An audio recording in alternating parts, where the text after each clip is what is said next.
The girl is an empress. Her life was incredibly difficult, which inevitably affected everything around her. Name Dante Renatus, age unknown. It all didn't start out as well as she would have liked.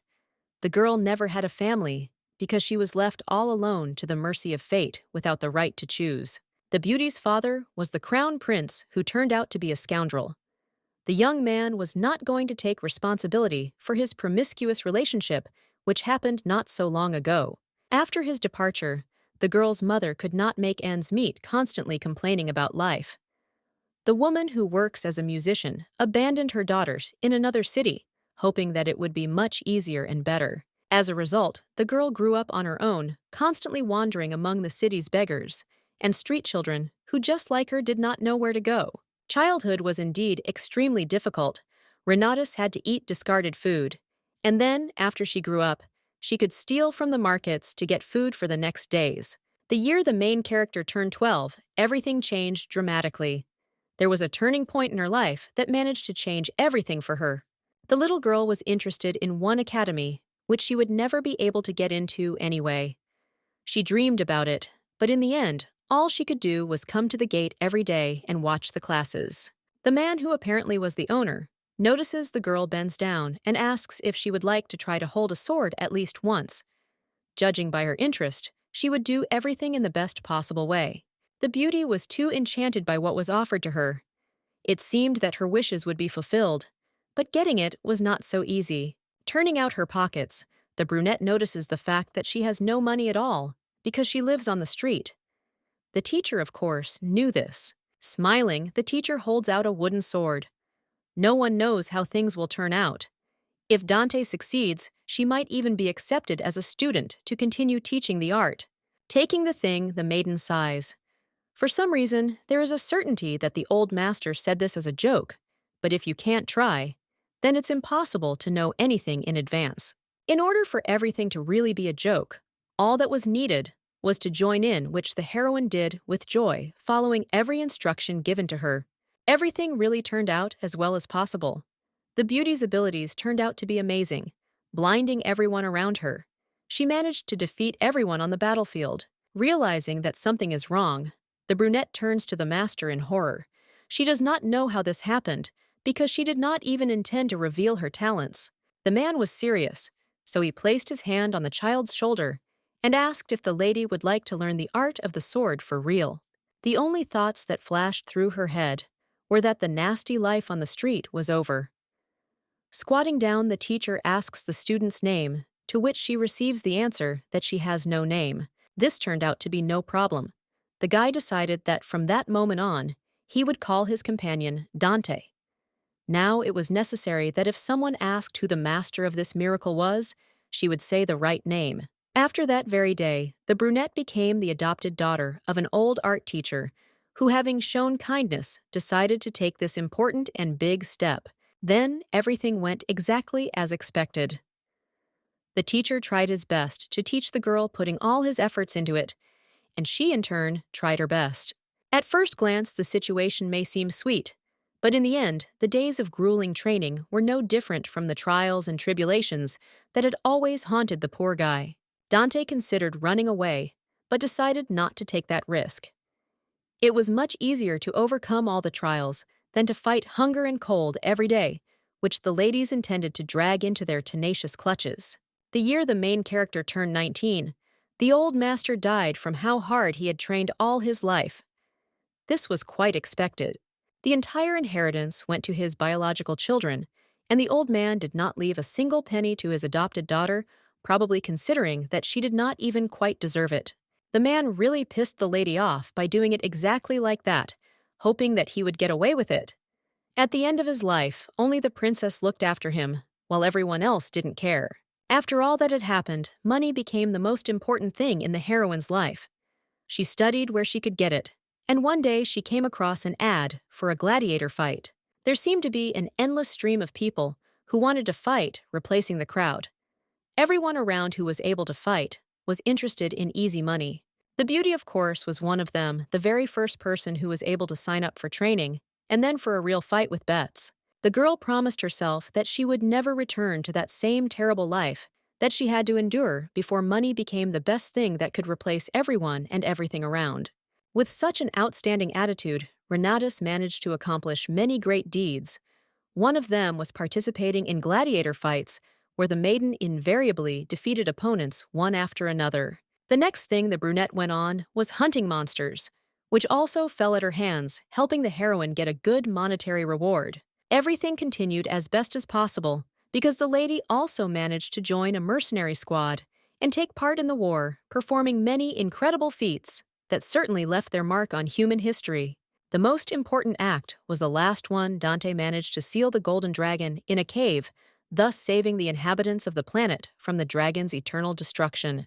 At this rate, the girl realized that everything was getting better after she became known as more than just a heroine. Titles were raining down like hail in the middle of the day.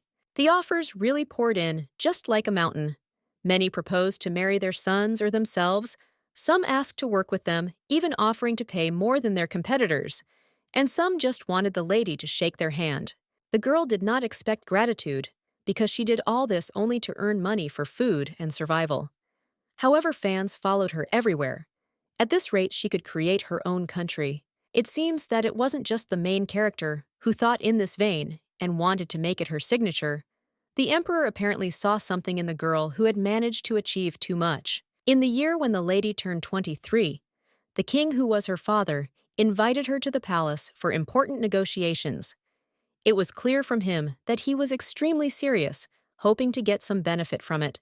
The man promised to allow his daughter to bear the surname Renatus, and also to become a member of the imperial family, only on one condition, which would be announced later. Initially, the beauty did not expect gratitude, but kept the sign of the leading family, which seemed like an ordinary trinket. After becoming popular, Dante revealed the secret of her origin. It was necessary to throw away the pendant from the very beginning. Nothing could be changed, so all she could do was stand there and think about what to say. The heroine wanted a reward that could somehow help her get back on her feet. The father, who clearly had not expected such a turn of events, seemed speechless. This was the first time such ignorance had been shown towards him, which he had noticed. As was known, the emperor was a lover of different girls, so as a result, 15 children were born from different ladies. The quantity was huge, and the quality was average, which made the man remain dissatisfied. When the young man learned that one of his daughters growing up on the street had achieved greatness, becoming a hero of the continent, he probably started dancing, lifting his spirits. The girl needed to think carefully before making any decision about the proposal, even if, according to the king, it was a great honor. The heroine still wanted to receive some kind of reward. She had already made a rough list in her head, so when the man asked what she wanted, everything became as easy as pie. The emperor seemed mad at the moment, because he thought the ragamuffin would want him to call her crown princess. The choice was already difficult, so another child did not make it easier. Smiling, the brunette points out the fact that she has no interest in the throne at all. Her other siblings have much better chances, so it should be left for them. To begin with, the woman would like to receive separate lands and an estate, as well as a huge amount of coins. The next condition was to receive 10 horses and soldiers. His Majesty is the girl's father, after all, so she names an extremely small price, despite how much she wants. It is necessary to calculate the profit in order to give the opportunity to borrow the name to the imperial couple. Bringing his finger very close to the man's nose, Dante reminds him in a low, threatening tone that he needs to choose what to do quickly or the deal will be off.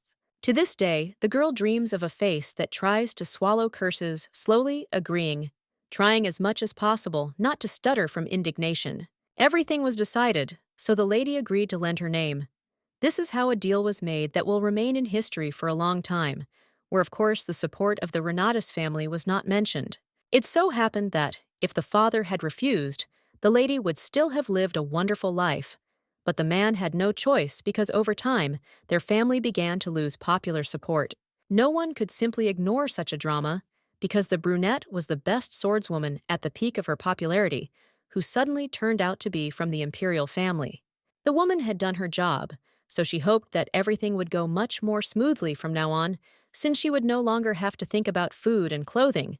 But everything is not that simple. It seemed that the existence of a person like her was a thorn in the side of the brothers and sisters who did absolutely nothing all day long, relaxing. The girl gave up the throne in order to live in peace, but it seemed to have no effect. Every other Monday, new hired killers came for her soul. This was incredibly annoying to the young lady, who did not understand at all what the meaning of such behavior was. They were simply annoying Dante with their pathetic attempts. The beauty became angry and eventually made herself empress, pushing all her relatives, who had become quite angry shortly before this happened. This is how a girl who was unremarkable as a homeless girl became the best staying to live a luxurious and beautiful life, which seemed to be the best choice for her. This story is like a tale with a happy ending. Such a life certainly resembled a happy ballad that remained in the hearts of readers, even if the girl died at the age of 33, ending her reign. It was a good life given by God. Every moment of it, the lady remained free and furious, overcoming all difficulties, gaining a lot of experience along the way, and taking possession of everything she wanted. The beauty believed that she had reached her peak, because it seemed that no one had ever managed to live such bright moments, created by their own hands. Even if Dante were to start living again, she is sure that she could not be more diligent than she was then, although everything was just beginning. There was no residue left in her soul because of unpleasant things. Having done everything she wanted, the heroine decided to try to disappear into oblivion, realizing that she would never be forgotten. But after 500 years, an incredible thing happened. Renatus was reborn as a young girl with silver hair and beautiful blue eyes. The woman did not expect such a turn of events, hoping to finally have a proper rest. The blonde's new name is Helena Foresca. She changed the entire reality completely different from her past self. The baby is the precious daughter of the Foresca Duchy, receiving the love of her entire family and subjects. Life seemed interesting given the new circumstances, despite the fact that one single fact spoiled the whole existence. The beauty remembered all the details from her past life, trying not to go crazy. Just like an adult. The heroine heard this phrase more often than anything else over the last 10 years of her second life. After reincarnation, she had time to get used to it. The little girl never caused any trouble at all, remaining a much quieter and smarter child among the rest of her peers who behaved according to their age. In addition to other honors, the blonde taught herself to read, write, and ride horses. Complex tasks that were a challenge, even for people twice her age, became a special entertainment. That's how everyone started to think of Helena as the pride of the family. She seemed like a wonderful heiress and daughter who tried to help everyone around her. A girl should be the best, but sometimes the independent warrior nature comes out on its own. Sitting on the bed, Foresca sighs, talking about how bored she is. Whatever the girl did, everything became boring very quickly, stopping her halfway. It seemed that nothing made sense anymore, which made Helena's father and mother fall into horror. Leaning closer to his daughter, the father reminds her that it is better for little children not to think about something so strange. They should enjoy time with their families. The couple, as usual, overreacted, suggesting to look for something interesting that could be discovered at any moment. If the beauty wanted to do something, she could always ask her parents for help. This speech did not cause any tenderness or emotion in the body of the young lady, who looked at everything with an extremely skeptical point of view. She did not want to do anything. The girl still felt incredibly awkward because of the boundless love that was given to her, despite what had happened in her past life. Sometimes she wanted to ask the couple to leave her alone, but in her head, the lady understood that they would be even more upset. Squatting down next to her daughter, the mother tries to convince the little one to hold her head up. Life is long, and in that time, you can try a lot. No one leaves in order, but remembering the age at which the heroine cowered in her past life makes you want to laugh. You need to try to find something interesting for yourself. The couple nods in agreement as they turn and head for the exit. They were confident that their daughter would be able to find something, and if not, she could always turn to her parents for help. Unfortunately, their worries will not disappear even in this case, but nothing can be done. It is worth at least trying to take the first steps that can ease the situation a little. In her past life, Dante was a hard worker, so it won't be any better now. She was reborn, so no one can blame her for being bored with all her activities. Falling on the bed, the beauty exhales furiously. She has absolutely no idea what to do, even if she had already promised in advance to find something that would suit her taste. Looking at the ceiling, the heroine admits that this task is one of the most difficult she has received in recent times. She cannot understand why she suddenly found herself in the body of a baby. In the morning, the brother came into the room. Leonard Foresca was the heroine's best friend, who always tried to support her, despite the fact that he understood the least due to his 13 years of age. The young man sits down next to her, asking what she is going to do, to which she only receives a quiet moan. The girl will pretend that she is looking, because there is no such desire at all. Smiling, the boy promises that he will then be responsible for Helena until she becomes a grandmother. If she never likes anything, they will simply have no other options. The little girl chuckles sarcastically because the blonde seems too confident. The confidence of a 13-year-old is cute, even if it doesn't help matters. It is worth admitting that Foresque's virtue is not wealth or power, but Leonard's cuteness. The elder brother is the cutest creature on the planet, even if he tries to seem more serious. Stopping laughing, the heroine turns her head to the side, noticing one interesting detail in the room. She asks the young man about the sword that stands in the corner. Turning towards the thing, the boy sighs. This sword is intended for fencing training, which will take place today, right on schedule. Asking again about the lessons, the beauty chuckles with interest. It turns out that the teacher recommended by her father came.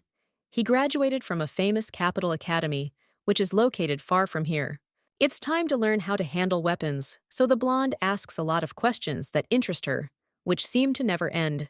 Looking down at the floor, the brother admits that he hasn't quite grasped the point of this lesson yet. It all started not so long ago, thus not giving any clue as to what's what and why. This answer stirs something in Helena's heart. Leonard is quite understanding and diligent. He can even be praised for his independent study, which has been going well for several years now. The boy doesn't know how far they've reached. The teacher said he needs to find out for himself, so they just continue sparring, which began at the very beginning of the day. The question looms large in my mind, because no master would teach a beginner. Starting with sparring, times have clearly changed, but this seems like too hopeless a way to get what you need. The blonde can't leave everything as it is. Now retreating quickly, she asks Foresque for permission to attend the lesson. The boy freezes, not expecting something like this. It seemed to him that such things would be of no interest to someone like Helena, even if everything was fine in some ways. Without even thinking about the answer, the young man smiles, nodding his head vigorously. He was never able to refuse his younger sister, who knew how to persuade. Only a few hours had passed, but they seemed incredibly long. The couple descended to the second-floor hall of the estate sometime in the afternoon. The day was still ahead, promising to be interesting. Leonard's smile seemed strangely unusual. The blonde seemed to glow with happiness the whole way, clearly hoping that everything would go as it should. No longer able to keep silent, the girl asks why the boy is so eager for the lesson.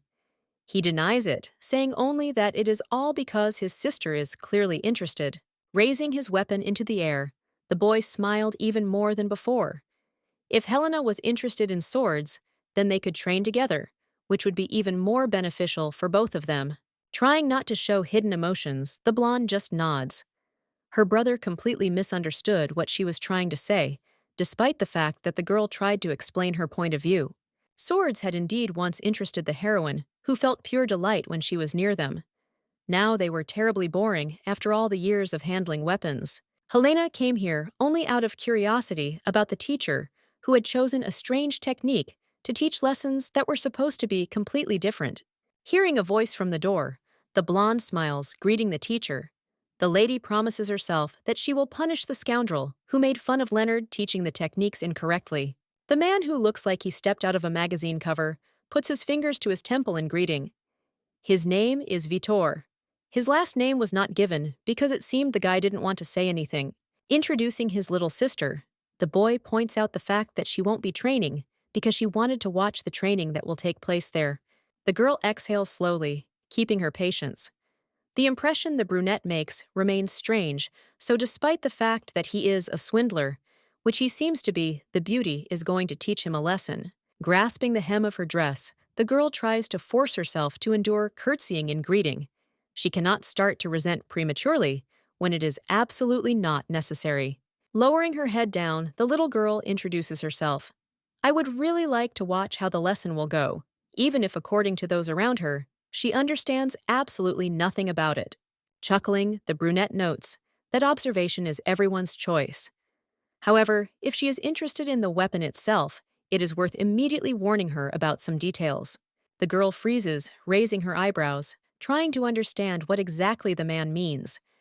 His statements are incredibly disturbing to the beauty who is finding it increasingly difficult to remain calm. A sword is a dangerous object. As strange as the following words may sound, this is not an occupation for women who remain fragile creatures, incapable of fighting. Without expressing any emotions, the princess continues to look at her interlocutor with a stony expression. She wants to say a lot of things, but she doesn't have the strength to do so. The girl remembers Empress Dante Renatus, who turns out to be a man according to the boy's stories. Bursting into laughter, the boy declares that the queen was a mutant. Obviously, the woman was bluffing, and all this was made up to glorify her. The little girl frowned and tried to keep her face. There was no strength left to help a man who was already so deeply mired in what had happened to him. This bag of bones simply insulted the princess, turning all the torment into a bluff. I don't want to be angry at a baby born 500 years too late, but it's difficult. Looking at the thing, the young man examines the sword with a loving look, saying that it was created for men who are strong and always ready for all difficulties. Clenching her hand into a fist, the blonde thinks about how she can hit someone so that she feels better. This needs to stop before it goes too far. The brother seems to understand everything from the first emotion, so he interrupts the man by stepping forward. Whatever Helena is interested in, no one should interfere with it so as not to scare away the interest. Turning away, the brunette looks at the couple in shock. He quietly asks again what happened to the young man who suddenly decided to stand up for the princess. The girl standing behind him looks away. She is incredibly touched by how brave Leonard is. It is not like anyone else would try to resist, so she praises the boy. Smiling, the man notes the fact that the prince has become overconfident. Being with his sister has given him a strength he never had before, no matter how hard he tries to hide it. Pointing his sword forward, the man stops a few steps away from the boy, who freezes his eyes wide. Tears are held back, remaining somewhere in the corners of his eyes, which have grown larger. The teacher smirked as he threw the thing over his shoulder. If the boy wanted to have the right to object, he had to beat him at least once in the whole time. Looking down at the floor, the young man blushes in embarrassment. Silence is considered as surrender without a fight, so the master finally suggests starting the lesson, which has already begun. Turning around and heading towards the middle of the room, the brunette notes that they have absolutely no time for idle chatter like this. There are still many things that need to be done ahead. Sighing, the girl tries to contain the uncontrollable anger that will soon break through the dam of reason. A teacher should never say such things to a newcomer who has only been training for a month. This scoundrel shamed not someone incomprehensible, but Helena's brother, who promised to take care of her until she became a grandmother, being in some business that would be interesting to her. Folding her arms across her chest, the blonde looks coldly at the sparring pair. She thinks about how much anger she has at the scoundrel from the academy. The man does not watch his language at all, as well as his movements, which can bring trouble upon himself. It is worth teaching a puppy that does not behave quite appropriately. There were no goals in sparring except one. The master wanted to break Leonard's pride, so he won time after time, being on the highest rung of this chain. Lowering the boy to the floor once again, the brunette giggles disgustingly, forcing the young man to follow instructions that seem endless. He must rise more smoothly and follow everything they say. The teacher begins to laugh, strangely, mocking the prince. He fell because his steps were tangled. He should be careful because the princess is looking at them, which could lead to shame. The boy tries to get up as quickly as possible, finding the last of his strength to lean on the sword that stands next to him. His cheeks are covered in a blush from shame and fatigue, showing his true emotions. It seems as if the teacher is simply amused by the child's clumsiness, who instead of learning, receives a lot of ridicule, which is absolutely not worth the attention of others. At first, observing such a picture, it may seem that a superior teacher is diligently teaching a beginner who does not understand at all how to do most of the elements. However, this is not so. You can't fool a trained fighter's eyes. The girl sees everything herself, becoming more and more convinced that the man is simply trying to make the situation as bad as possible. Stepping aside, the boy suggests a break. The prince must be tired, even if the teacher himself could continue, which of course is not true. He is only pretending not to be tired. This man has terrible sword skills. The man had been trained somewhere, but he strangely uses techniques that go haphazardly all the time, masterfully turning the easiest of them accessible even to a child.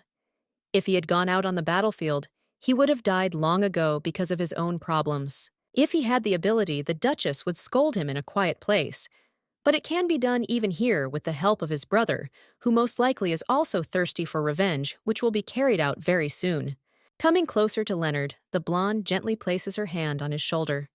She quietly asks him if he believes her, and the actions that will need to be taken very soon to teach someone a lesson. Smiling, the young man slaps his hand to show that, of course, he believes everything that is said to him. He would never doubt his sister, who always has only the best plans.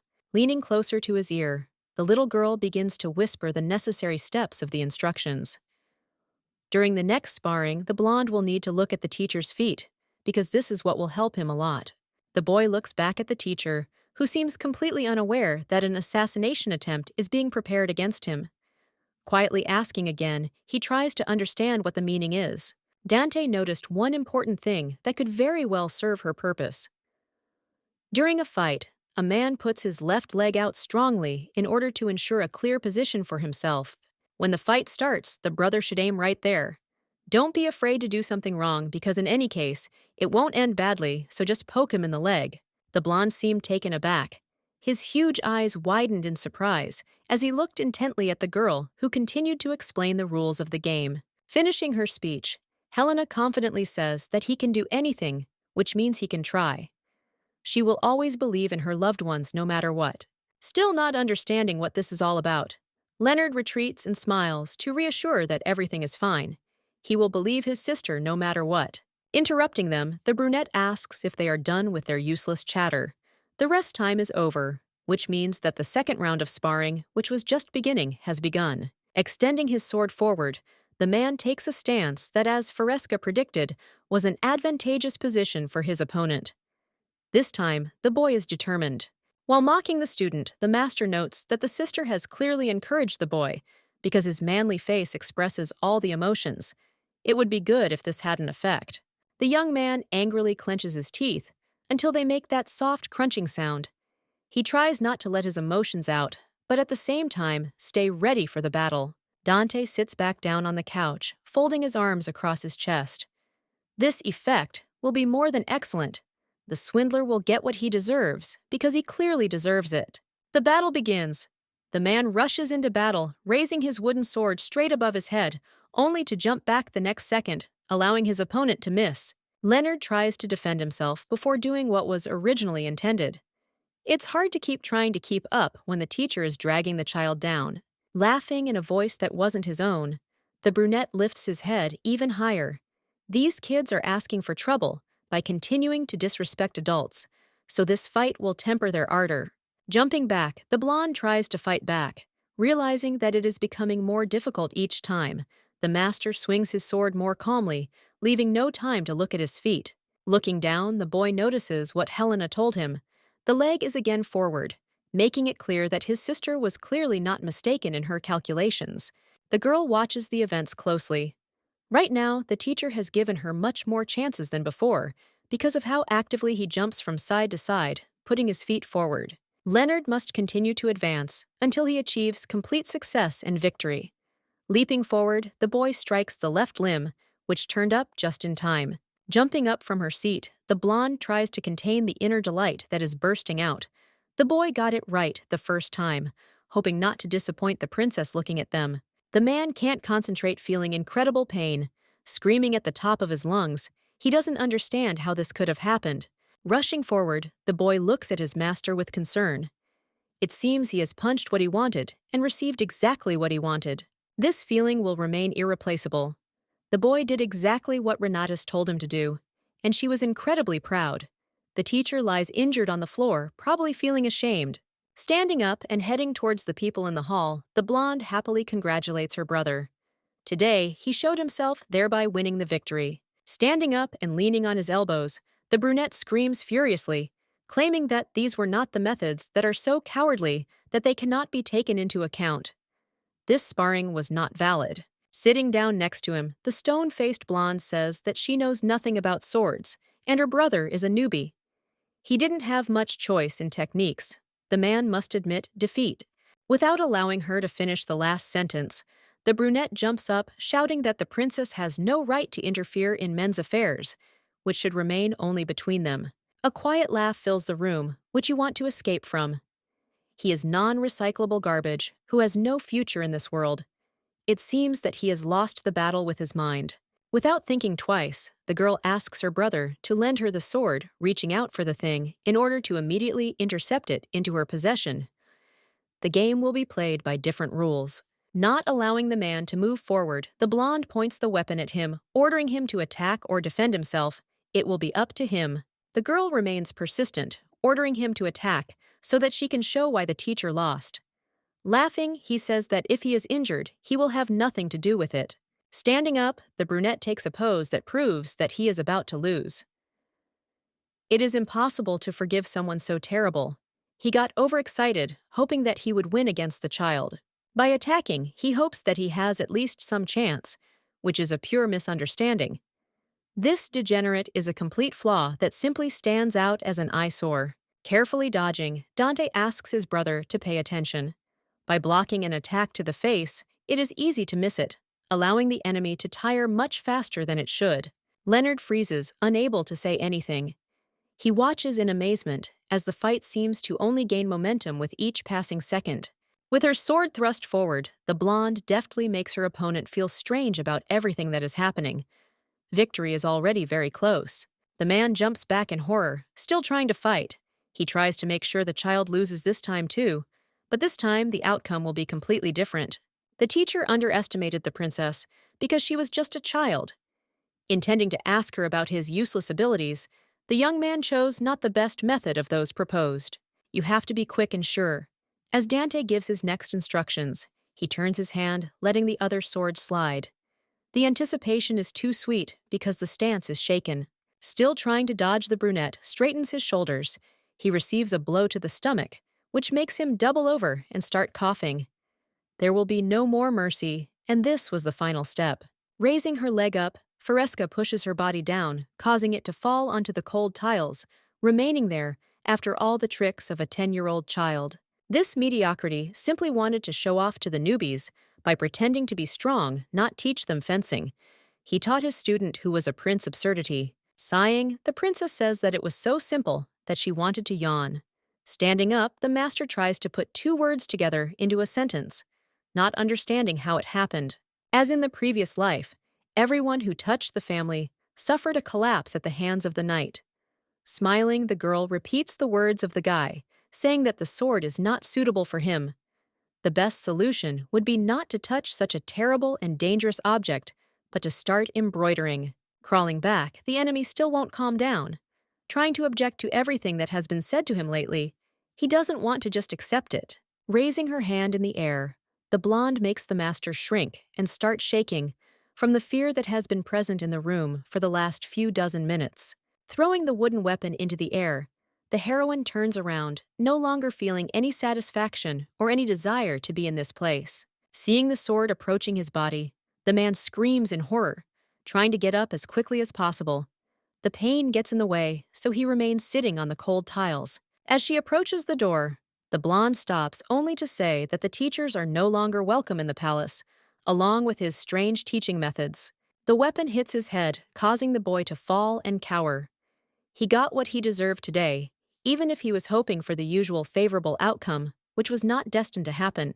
Approaching Leonard, who is still standing with his mouth open, the girl puts her hand on his shoulder, trying to assure him that everything will be fine, because he will no longer see the one who humiliated him. From today onwards, the girl will take over the training of the young man. So just like that, Helena, who turned 10, found what she wanted to do after a long search.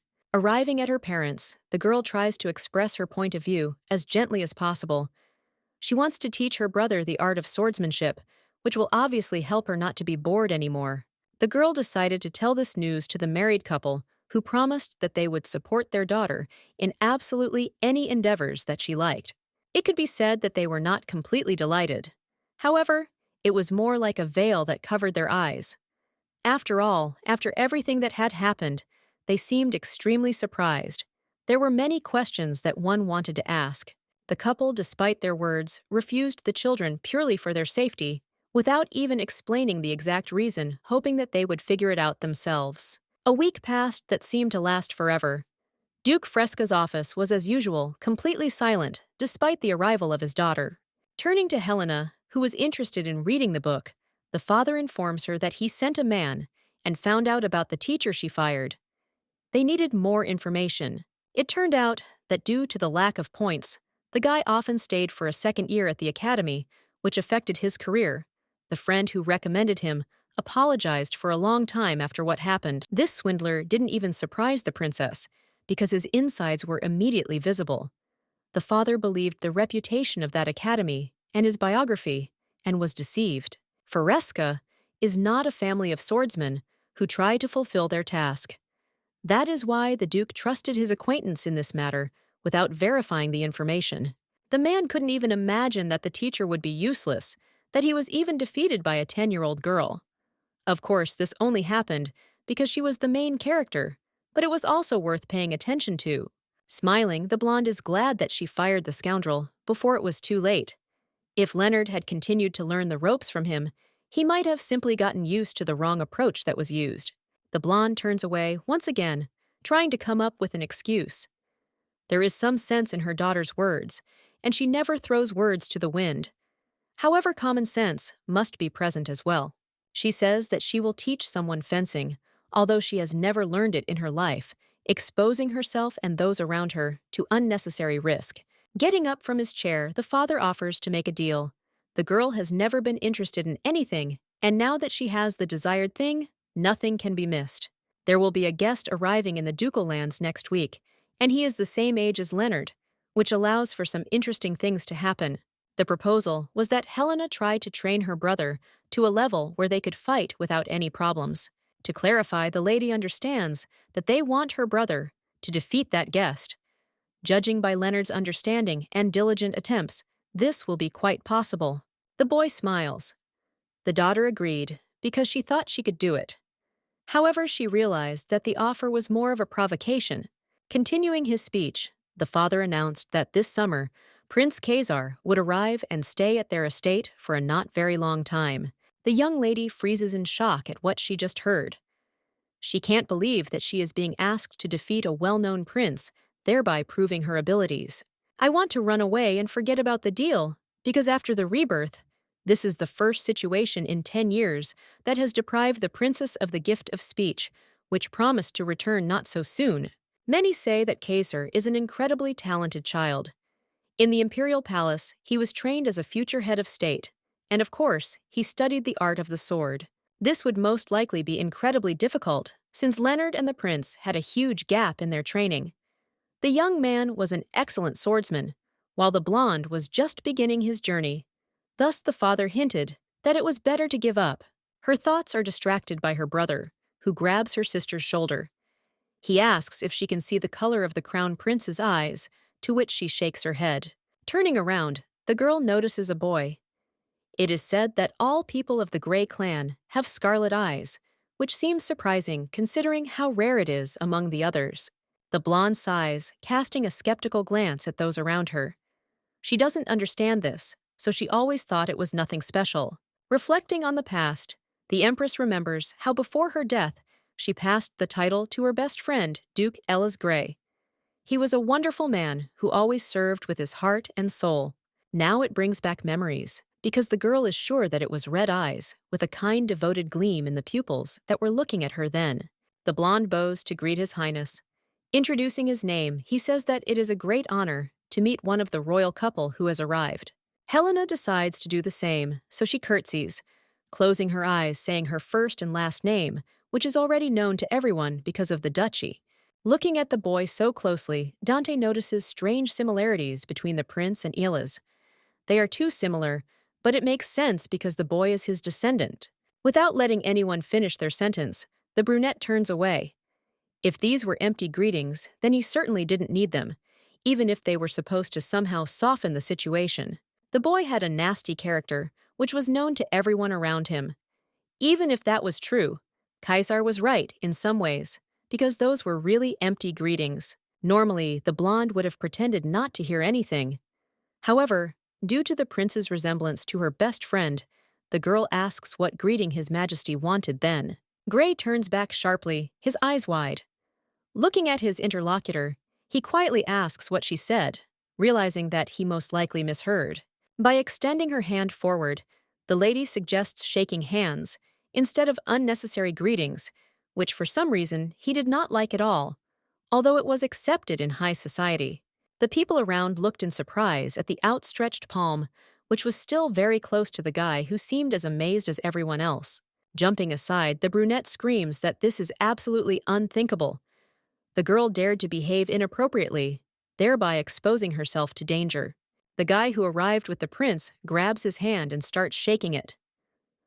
The princess is incredible because she decided to go to meet His Highness, despite all the obstacles. The man apologizes for daring to touch the body of the Imperial family, but while they are here, everyone must live together, even if someone does not want to. Tears roll down his cheeks on their own. Clicking his tongue in disdain, the boy no longer resists the greeting that made him want to sink into the ground. Turning to the princess, he nods. They will try to live these few months on good terms without ruining each other's entire vacation here. Without showing any emotion, the blonde just nods. He immediately became so soft, even if it seemed that he would become even more arrogant. The hand squeezes the woman's palm with force, causing a slight pain. It seems that the prince has already been informed that the girl knows how to use a sword, a little, so he decided to defeat her by force. Having to fight a kid who was born 500 years later, thus putting herself in an unpleasant situation. In this case, she can't lose even if it happens. Grinning, the blue-eyed girl understands that it would be best to teach this guy how to shake hands properly, since it is impossible to win with strength alone. It is important to put pressure on the joint, so by lifting the thumb, the beauty puts pressure, thereby forcing the bones to compress, sending endless pain into the body.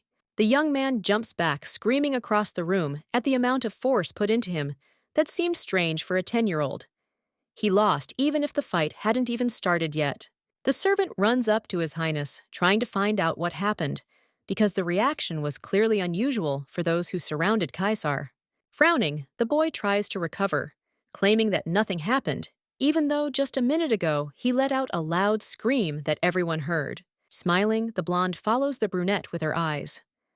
After all, this kid is a descendant of a les, because just like his ancestor, he is not going to snitch on anyone. Waving her hand after him, the girl promises that this summer will be unforgettable for both of them, even if it is not worth hoping for. Now the prince realized that if he goes against the enemy, he will die immediately. Smiling crookedly in response, the brunette is happily awaiting this moment, even if it is clear from his face that he just wants to get revenge for everything that happened as soon as possible. This couple will arrange many more fights between themselves, thus making everyone else nervous. This is the way to make everyone believe in their strength. Now, they are simply in a confrontation that cannot be stopped. They are boring each other with their eyes, incinerating each other with their gaze. Mother brought Helena to her office to talk to her about what had happened. Even if the emperor was the same age as the little girl, she should always try to behave appropriately. The boy must be having a hard time with the loss. He and Leonard are the only ones his age on the estate, so they should try to treat him kindly. Deciding not to argue so as not to waste extra energy, the blonde nods in agreement, realizing that this will be the only way out. She will remember all the instructions given. The girl thought that the first meeting with Kaiser had gone well, but apparently the adults did not think so. They were like cats who had gotten into a fight. It wasn't all that bad, because thanks to this, the princess learned the reason for the future emperor's visit to their estate.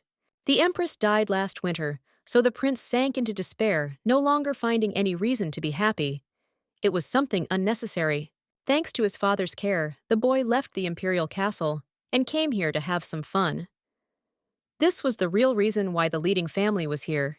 The situation allowed her to feel at least a little sorry for the guy who had lost too much. She understood that his arrival was too sudden, but she never inquired about the reason. After the Empress died, everything turned upside down. There was probably no one in the castle who could protect Kaiser, which was a direct threat. His father brought him here to get rid of the opposition forces at this time. Now in this situation, it seems even more annoying, because if you are in someone else's house, you should show at least a drop of respect. As she walked out into the corridor, the girl waved her arms in different directions. If this behavior continued, Helena would definitely beat him up in some quiet corner. A cough from the side made Dante freeze. Her eyes fluttered innocently because she was in an extremely funny position that could not be explained. The person who interrupted her was, of course, the prince, who asked what the girl was talking about with her mother. Many say that the blonde was scolded for what happened earlier. It's strange that the boy waited here all this time. Mom lectured for over an hour, which was recorded immediately after it was over. The words were true, so Renatus nods. Sighing, the young man says that this is the right decision. Dante's behavior was a little tactless, but it doesn't bother him, so there is nothing to worry about. Nodding, the blonde promises that she will do so. She is not too bothered by what happened, which once again proves that she does not care at all. The reaction is only a quiet sigh. By pointing his finger forward, the young man is saying that she had better worry. There will be a lot of problems if the girl does not behave appropriately with those who are higher in status than her. He has Imperial blood in him, but now, if there is no duchy, he will be the one in a difficult position because he was sent here for safekeeping. Renatus's face. This young man himself came running here to save his blood, shouting in this position about his status as a prince. He cannot put himself above others. Gritting his teeth, the guy tries to restrain himself so as not to say even more nasty things, which will surely come back to haunt him later. The boy lowers his head and sighs heavily. He wants to start a conversation about something important, but he has no idea what exactly to say in this situation. Gathering his strength, he announces that he wanted to wait for the princess to clear up the misunderstanding. Everything that happened before was weighing on his psyche, so it was worth doing it even earlier.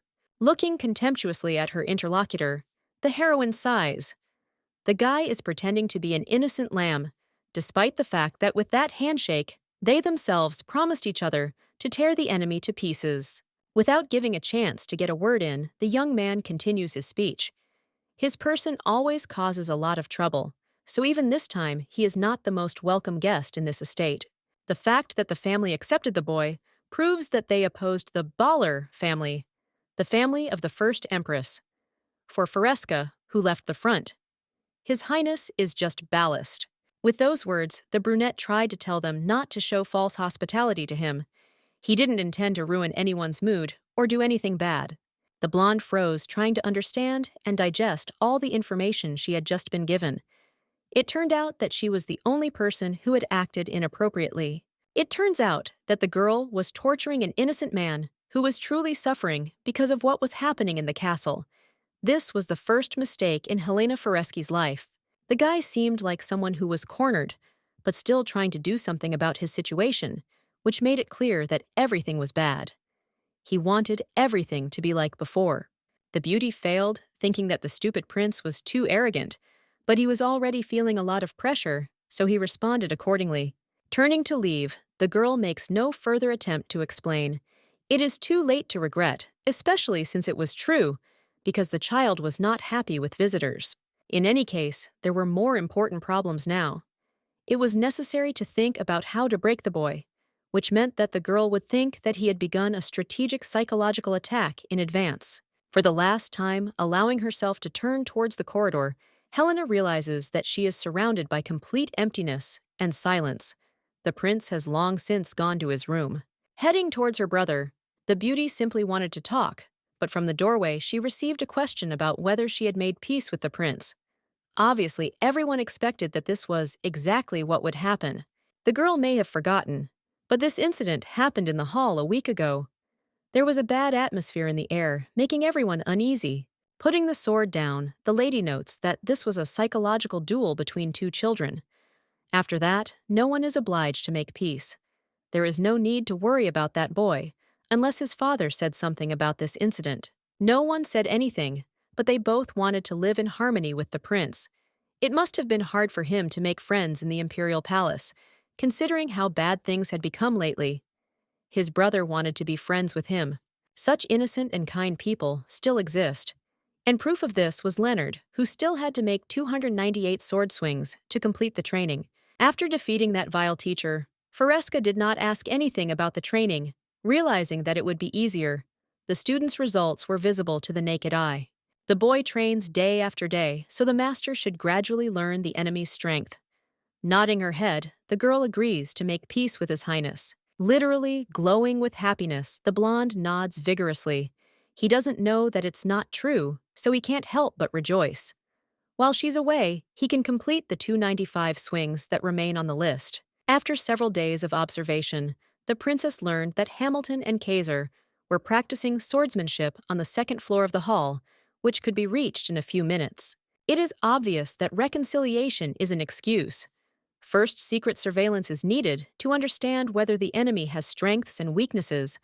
Dante must do everything to ensure that Leonard wins. Knocking on the door, the princess opens the oak doors, carefully looking inside. She is in no hurry to enter without permission. Hamilton noticing, the girl lowers his weapon, looking at the beauty with interest. He wonders what happened that she suddenly decided to come here. Still standing in the aisle, the blonde awkwardly scratches the back of her head, saying that she would like to watch the training session that is about to begin. The teacher smiles, remembering that she also studies fencing with Prince Leonard. She is probably interested in the techniques taught in the palace. She teaches, but it would take too long to explain now. Coming closer to the guest, the guy asks the prince if he wants to see the lady next to them. They can't refuse the princess, who won't interfere. Without showing any interest, the boy just sighs. Agreeing to this proposal, Hamilton can do whatever he wants, because it will not affect the course of training. Trying to clarify whether it is definitely possible, the teacher almost bursts into tears. Kaiser really has a terrible character. If he was going to allow it, he better do it in a good mood. Sitting down on the chair that was kindly provided, the girl watches the battle begin. In any case, thanks to this, she got a chance to see his weaknesses. This chance cannot be missed, so you can try to come to training more than once. Dante promises to study the enemy's abilities so that he knows his every move. By extending his sword and taking a stance, the brunette announces the start of the fight. The prince gets a total of 30 seconds to prepare before he rushes into battle, trying to fight back and attack. Watching the progress of the duel, the beauty tries not to show that she is completely in shock. It seems as if everything did not go as planned. The young man tried to make the duel more varied. Quietly admitting her mistake, the blonde lowers herself down. The prince is too good at what he does, even though he tries not to show it. Surprisingly, for his age, he has a very high concentration and quick reaction. If Leonard is getting better through effort, then here it is completely different. Kaiser was born with abilities that could not be interrupted. One could say that the young man was somewhat similar to the main character because she was exactly the same. In shock, the girl understands that they now have huge problems. Leonard cannot be compared with the prince, who does everything in the best possible way. The blonde tries to do all the moves he promised to do for his sister, not yet suspecting what kind of mess they got themselves into. It will take much more effort than expected. Hamilton pauses, exhaling. His Majesty is in good shape today, so they can continue after the teacher has had a little rest. Nodding slightly, the brunette lowers the wooden sword to hide it in the sheath intended for the item. He was also quite tired, so he needed at least a 5-minute rest. Running up, the girl hands him a towel, noting the fact that the young man has simply incredible abilities. She is truly surprised that he has revealed such a side. Frowning, the boy takes the thing, asking which side of it was seen. Before, he had always been one of the brightest children studying art, so there was no reason to doubt his abilities. Smiling, the girl nods, trying to change the subject. After watching the sparring, no matter how she looked at this boy, no flaws were noticeable.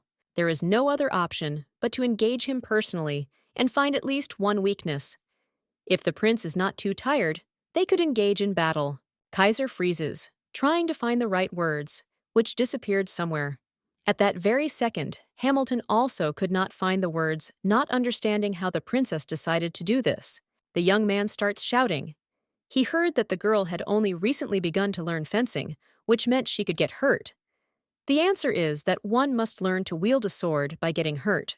This is true, but if the girl gets hurt, he will be ashamed in front of the Duke. The teacher agrees, because even if the princess were to spar with someone more outstanding than her, she would still not be able to learn anything. It's cute how the couple worries about the girl, but she needs to find Kaiser's weaknesses by any means necessary, otherwise it's all over. Assuming that he is not very interested in sparring with the young lady, the girl sighs. It is not a matter of interest, but perhaps the reward for winning can be outstripped. Something material wouldn't really fit the description, so all that's left is to come up with something like fulfilling the wish of the sparring winner. The silence stretches as Hamilton tries to get His Highness to back down. If anything goes wrong, the price will be too high. Grabbing the handle, the brunette frowns, asking if it would be absolutely any wish he wishes to come true. It seems the bait worked as it should. The blonde nods, holding out her hand. The winner can get ahead of absolutely any wish he wants, regardless of the age of the combatants. Warning that later, it will be impossible to back down, only accepting the conditions of the game. The young man nods, because it turns out that this is the best choice that could have been made. The blonde chuckles. Looking into her opponent's eyes, she anticipates how she will understand his weaknesses, which will give her the strength to train Leonard. Hamilton, who seemed resigned to the future, calls the fight to begin, looking at the young men who have taken up a stance waiting to get into action. Almost crying, the man begs that none of them get hurt.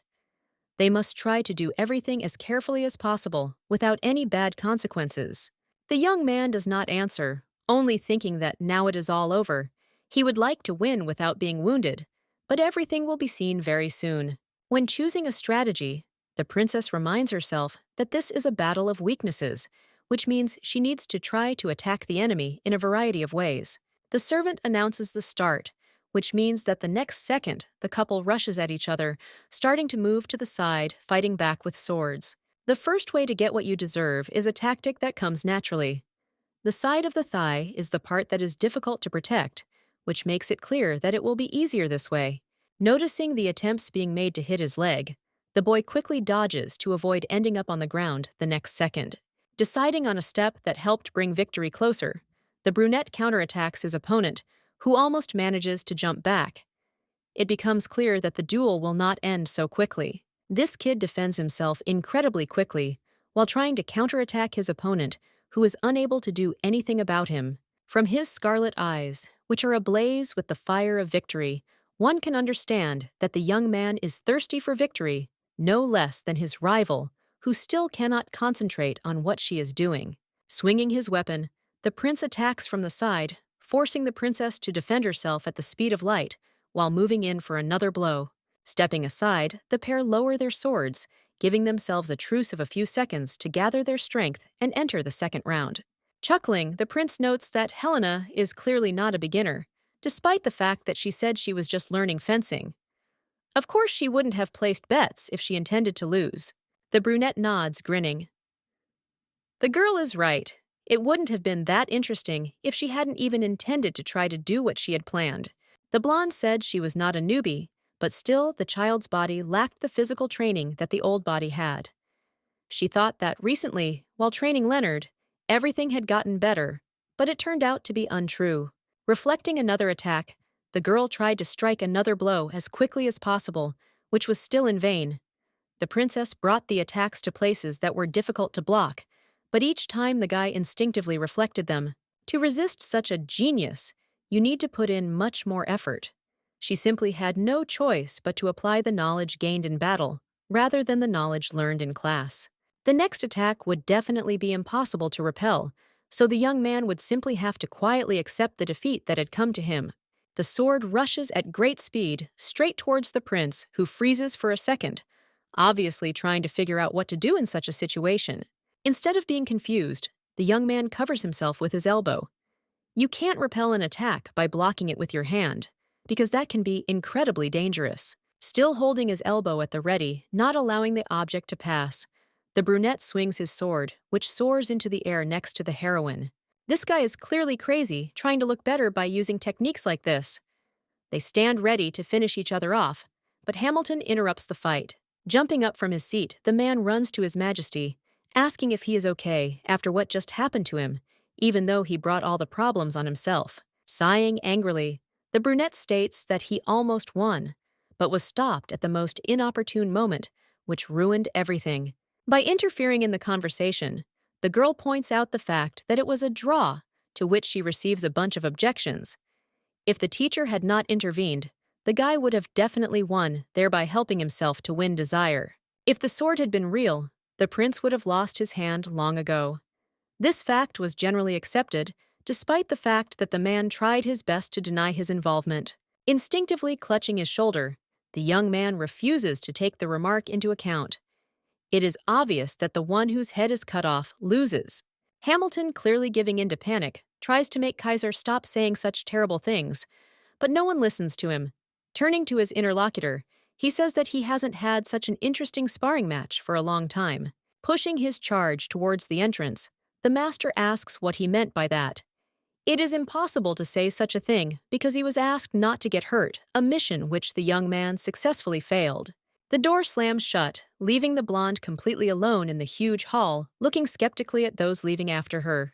Laughing abnormally, the girl looks down at her shaking hands, which still can't calm down. This guy is really something. While training Leonard, the heroine feels that it was not in vain, even if he did not achieve success. Now in the future, her brother is guaranteed to become a worthy warrior. There was no doubt about it. Kaiser's whole charm was that he was incredibly unpredictable, always trying to make sure that his opponent didn't understand his next steps. The brunette made a monster out of himself. Perhaps this is exactly what the master felt in his past life when he first saw Dante. The girl never asked him anything, knowing that she would not be answered. There was a certain confidence in the actions that if you keep going, something will work out after training, that will last for a certain amount of time.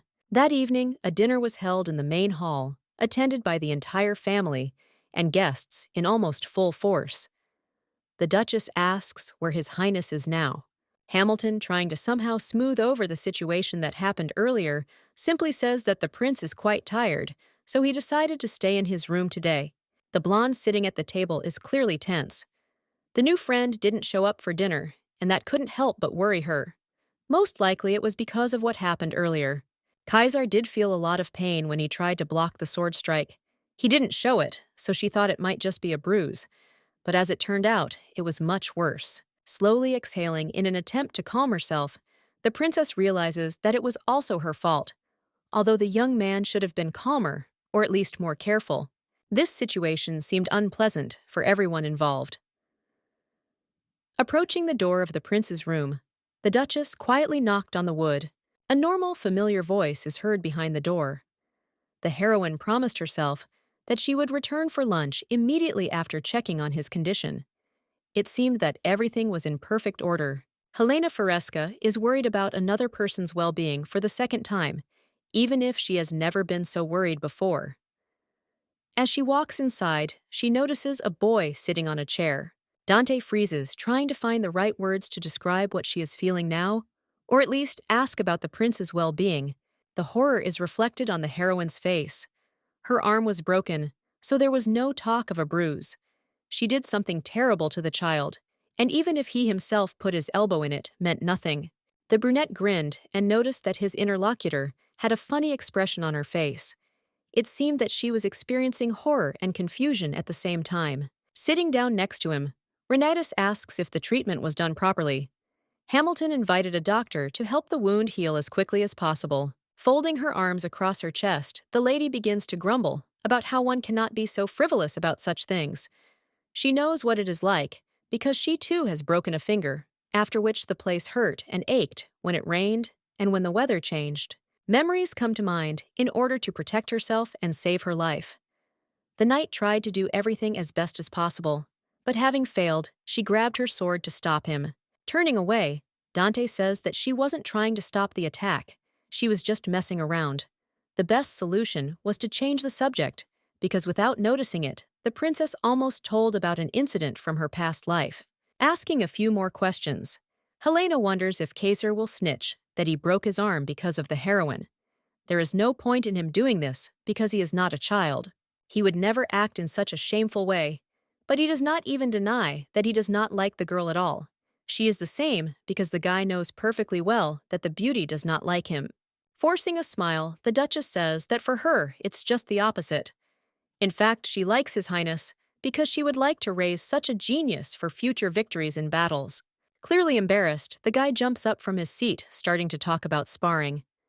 At the end of the fight, the girl finally relaxed and almost lost. Not at all surprised, the blonde nods lightly. She will not deny the truth, because when the lady saw that Kaiser was blocking the blow with his hand, she was afraid that she could hurt someone.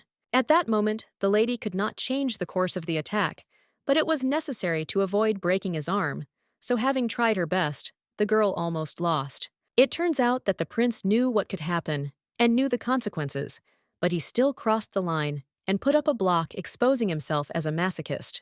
The only excuse is that the guy had no idea what wish the lady could make. He asks what the girl wanted to ask for. With an innocent expression on her face, the lady announces that she simply wanted to acquire a servant who obeys her. There is absolutely nothing wrong with that. Almost exploding, the brunette shouts that the emperor of an entire country cannot become a servant of an aristocrat who is lower in status than him. The answer is a ringing laugh. The girl asks what the young man wanted to ask, who shudders after the question was asked. He did not expect that someone in their right mind would ask him about this. Turning away, the brunette pretends that everything is fine because the fight ended in a draw long ago. It was unfair because the princess told about her desire. Deciding to take the prince weakly, the lady grabs his hand, saying that she understood what exactly they wanted from her. The man wanted to make the girl do something daring and inappropriate. Turning away, the young man sighs. It is unclear who he is being taken for, although the brunette only wanted to suggest calling each other by name in order to possibly become friends in the future. Not understanding what the problem is, the blonde asks why make a whole wish out of it. Perhaps she was not destined to understand what the whole problem is. For the guy, this is a very serious matter, because even when His Highness asks to address him, informally, people feel uncomfortable, which leads to misunderstandings. When the young man asked Hamilton to call him by his name, he fell to the floor in a bow. He begged him to forgive him if he had done anything wrong, and not to do anything like that to him, continuing to sob. Looking at the interlocutor, the heroine understands what he is leading to. The same thing happened to her before, because in her past life she was an empress. Now everything continued despite the changes. In her past life, the queen also almost begged Alez to do what she asked, but in the end, she got nothing but a refusal that was difficult to accept. Although everyone exalted the empress and trembled in awe, in reality, they only wanted the power that the princess could give them. No one wanted to get close to her. It was precisely because the others wanted nothing to do with the queen that she simply took this step, asking Alez to address her informally when they were alone. Instead of agreeing, the man told Her Highness not to say anything like that, even in jest, thereby rejecting the offer. Breaking herself out of her own thoughts, the beauty nods, promising that she will call the prince by his name, even if it is not what she should do. Asking in surprise, the prince cannot believe that everything will be exactly as he wants. The princess promises to talk to him as a friend, in an informal setting. Smiling, the beauty nods again as if confirming her words. She asks the prince to spar with her sometimes, so that training will help her remember what she has forgotten. The brunette freezes mindlessly, looking at his interlocutor, who no longer offers anything, only waiting for a specific answer, which she should receive very soon. The guy's cheeks blushed a little from such a sudden change, despite the fact that he was incredibly happy that the girl so easily agreed to everything that was offered to her. If Kaiser had known that this would happen, he would have definitely come up with a more complicated wish in order to win and then make it. The girl simply started calling the guy by his first name, and he was already so happy. It seems that for the full picture, only such small details are needed in the form of at least one friend. If Ellis had done the same back then, perhaps the Duchess would have felt the same way. Laughing lightly, Dante imagined her face in the past, which would have expressed joy. Bursting into uncontrollable laughter, the heroine tries to calm down, hearing reproaches from the prince, who became even more flushed, which does not leave her face. Kaiser decided to take a break from training until his arm healed. He seemed quite complete without training, because he now had friends. The three of them got together, almost every day to play cards. It was Leonard's suggestion, who clearly cared for Kaiser, as if he were his own brother. But after a few days, everyone got fed up. As usual, lying on the carpet, the friends complained about everything, because in addition to all the problems, trouble did not come alone, forcing them to sit at home due to the rainy season, which began just recently. The boredom is interrupted by a voice that says that, on days like these, something unusual usually appears in the duchy, waiting for the children to ask about it. The man pauses. The brunette clasps his hands together, saying that on summer nights like today, a woman in blue clothes usually appears in the basement, looking for a new victim. The boys try to make their interlocutor change his mind and say that he simply lied about everything, but he remains silent. Sighing indifferently, the beauty with a stony expression says that ghosts do not exist. This was clear even to little children who were 5 years old. By pointing his finger forward, the man assures that there are not one or two witnesses, which adds credibility. It is for this reason that the Duke restricts entry to the basement. The prince quietly turns to Leonard, asking if this is true.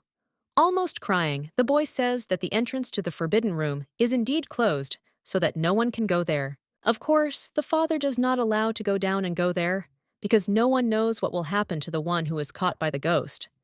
The person can get into very bad trouble. It is clear that the corners of the guy's lips are raised, which means he is joking. However, without stopping, the man asks to remain calm so as not to catch the eye of the woman in blue.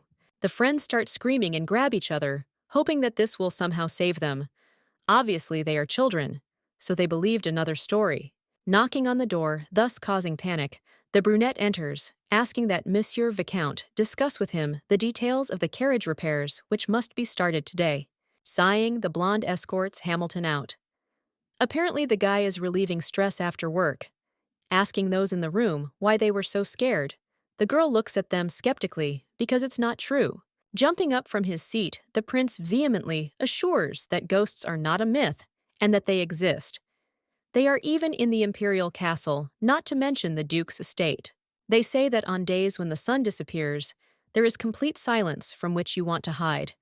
A ghost wanders in the castle, thirsting for revenge. Sealed by Empress Dante Renatus in her youth, the Dragon Crusade flies through the corridor and searches for her reborn body. She has long since left the world, but he still does not want to forgive what the woman did. This is even harder to believe than what they were talking about before. It seems like no one cares about her opinion or why it happened, because she knows this dragon. It is unclear why it is necessary to fly in the castle if everything has burned down and disappeared. The prince decides to take an important step and suggests that instead of cards, they go to the basement tonight and see for themselves whether there is a ghost there. A quarrel begins between the friends. The princess is not going anywhere, while the prince tries to make her get up and go with them.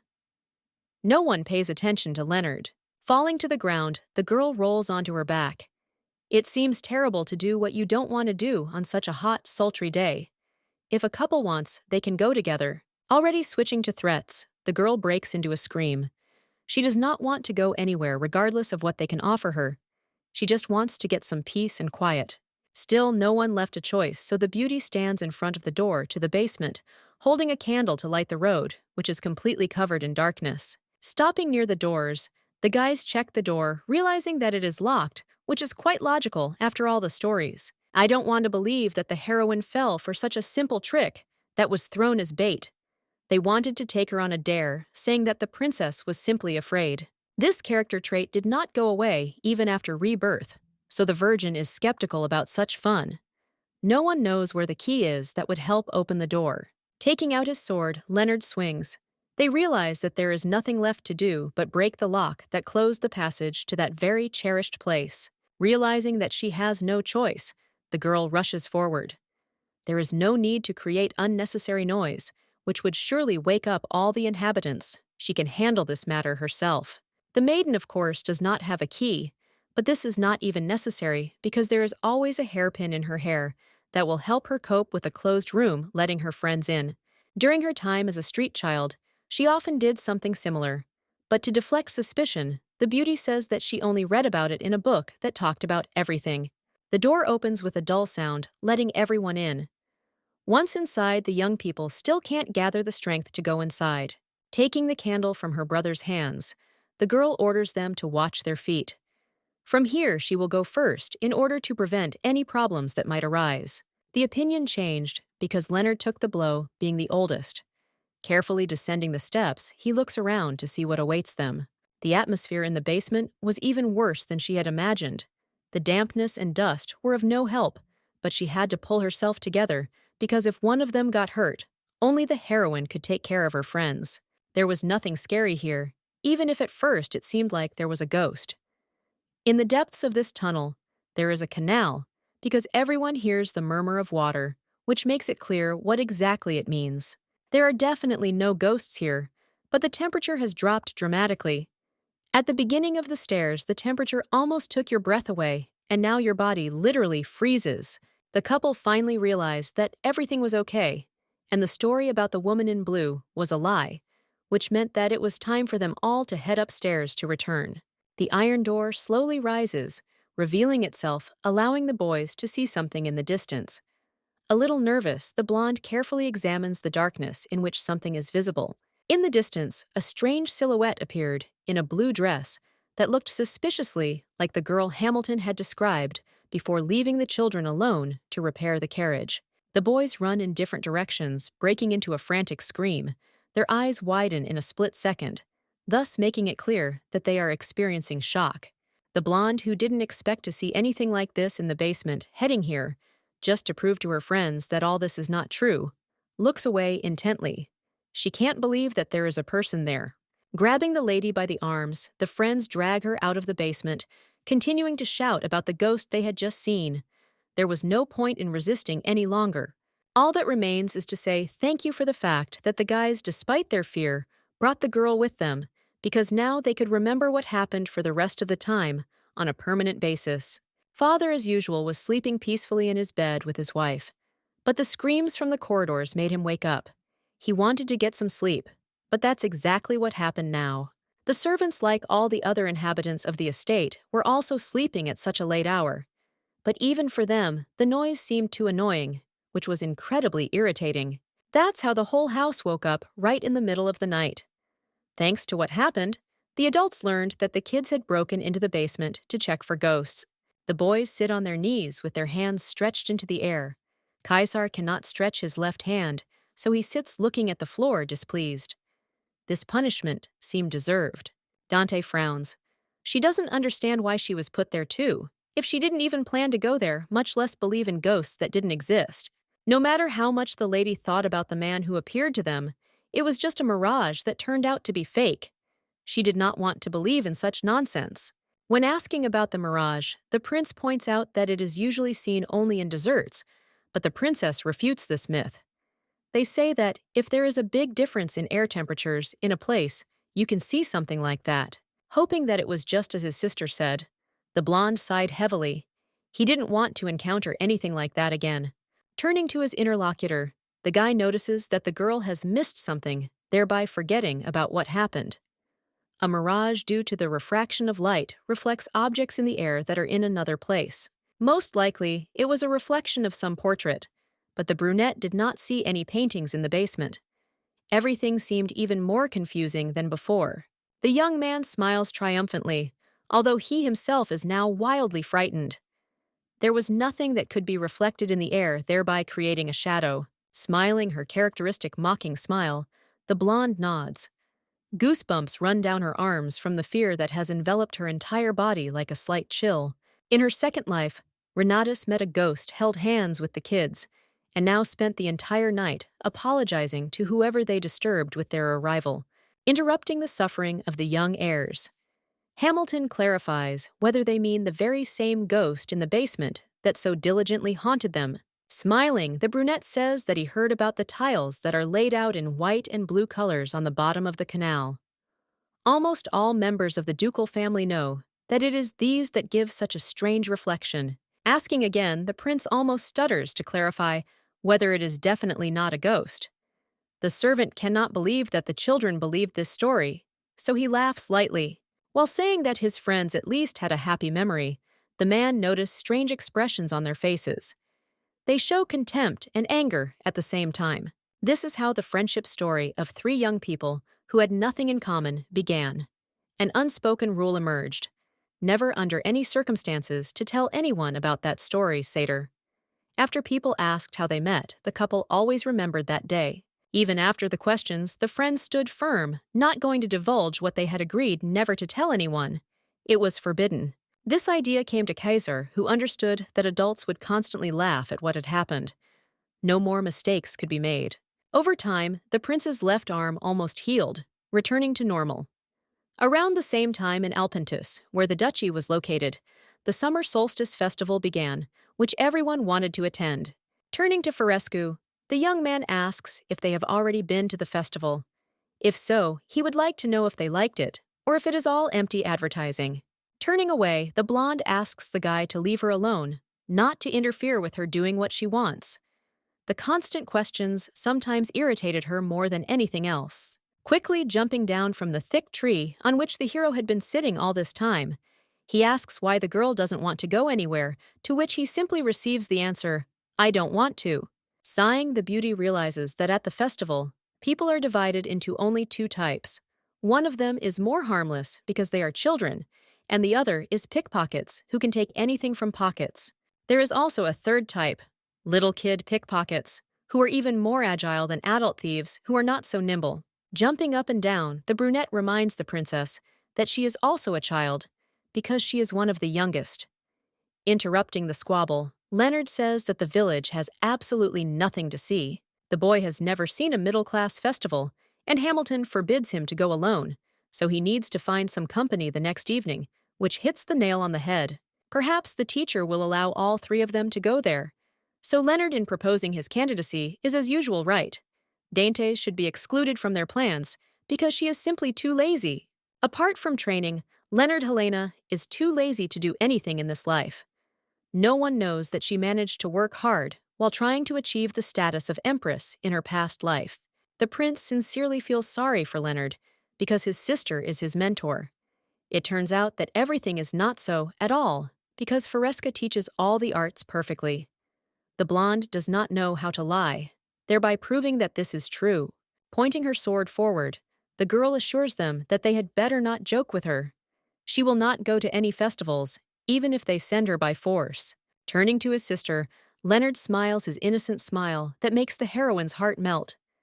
This look, as usual, makes you change your mind. Sighing heavily, the girl realizes that everything is lost. The boy really had an incredible gift of persuasion, despite the fact that he didn't even open his mouth to say anything. While at the market, a couple looks at another stall with vases, saying that the saleswoman has good skills in creating works of art. Coming closer to the guys, the girl asks why they dragged the Viscount here, and then suddenly ran away from him. It was mean, but at the same time quite funny. It turns out that if the innocent Hamilton is accused of losing his charges, he too will be left helpless, just like they once were after his stories. It seems that the prince's head can only come up with something so bad that it seems like he has no heart. Perhaps he just doesn't feel sorry for the teacher at all. In fact, Renatus doesn't even realize how bad their relationship is. He grumbles even about simple things, and is very annoying, making you want to hide all the time. One can understand the emperor's feelings, but the Viscount is also right. In some ways, he is doing all this because someone has been following his friends for the last hour, hiding in the corners. After the boys part ways with Hamilton, the princess continues to feel a strange presence. It was clear from the start that well-dressed children walking around unsupervised would be bait for the bad guys. Either it will be a pickpocket or a kidnapper who will turn out to be someone who will demand a ransom. The girl is more than sure that she will be able to resist, but no one knows how it will end. The blonde man is completely invisible, to the point that it is clear that he is dressed quite richly, and therefore is neither the first nor the second categories. The next second, the couple's eyes met. The girl froze, trying to understand how she could have made such a terrible mistake. The young man openly looks at the beauty, who understands that the energy belonged to him. Noticing the princess's concentrated gaze, the figure immediately disappears around the corner. As Dante runs away, she thinks only about how she can't lose sight of the man. Her future will depend on it, so she asks the couple to stay alone, promising that she will return soon. Running around the corner, Helena brakes sharply, hoping that she will understand where the young man who was just there and then simply disappeared has suddenly gone. Walking down the alley, the blonde looks around. The figure really did seem to have evaporated, despite the fact that the alley was quite long. A male voice is heard from behind. The young man introduces Noe, kneeling before greeting the princess, who does not immediately understand who is speaking to her. Jumping back sharply and turning sideways, the beauty tries to get as far away as possible. This guy is pretty nimble since he ended up somewhere behind so quickly. The man straightens his hair. He really wanted to meet the girl. His comment seems surprising, but he notices that his acquaintance has grown up incredibly beautiful. His cheeks flush. Taking a few more steps, the girl squints. She doesn't know this man, and even though he has no reason to attack the heroine, will still have a strange premonition. The blonde man starts to cry, talking about how he was only waiting for the birth of his empress, who would be his savior in the future. Without her, he was in a really bad way. Still sobbing, the man wonders out loud why time seems to be moving so slowly. He mentions a third person, but Helena's questions prevent him from finishing his sentence. Screams are heard from the street because the friends are obviously looking for Farisk. Getting up from his knee, the boy wipes his face, saying that very soon he will come to the princess again. Turning around, he is about to leave, promising once again that before everything ends, he will be able to visit the empress to tell her the necessary story of his life. Breaking into a run, the girl tries to catch up with the stranger so that he can explain more clearly without any problems. The guy called her Queen, which means he knows that in a past life, the girl was Dante. The prince, who arrived almost on time, grabs Helena's hand, trying to pull her friend back. Everything she was doing was incredibly dangerous, which the girl did not pay attention to at all. Breaking free, the blonde is about to run away, but they won't let her go. Kaiser seems crazy at the moment because he is upsetting the plans of the girl, who doesn't seem to understand why it is impossible to talk to that person. Looking around, Renatus realizes that the man has once again disappeared into thin air, seemingly in a second, leaving behind only dust that slowly settles to the ground. The beauty stares at one point, unable to find the strength to believe what is happening.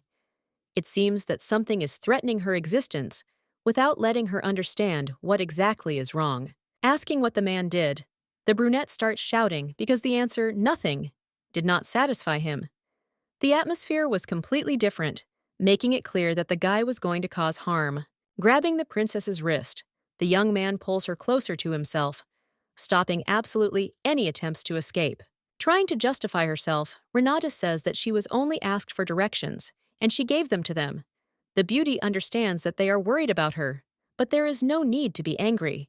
Kaiser nods, frowning. What he said still doesn't seem convincing, but he simply doesn't have the strength to argue any further. It seems that the girl was not believed. Even the heroine herself understands that such an excuse seems funny, but there was no time to find a plausible legend. Asking to let go of her hand, Helena understands that it will leave a bruise. After instructions, the young man can do whatever he wants. Grabbing his wrist, the blonde pretends to stroke the place where she was being held, continuing to assure that the stranger did not tell her anything.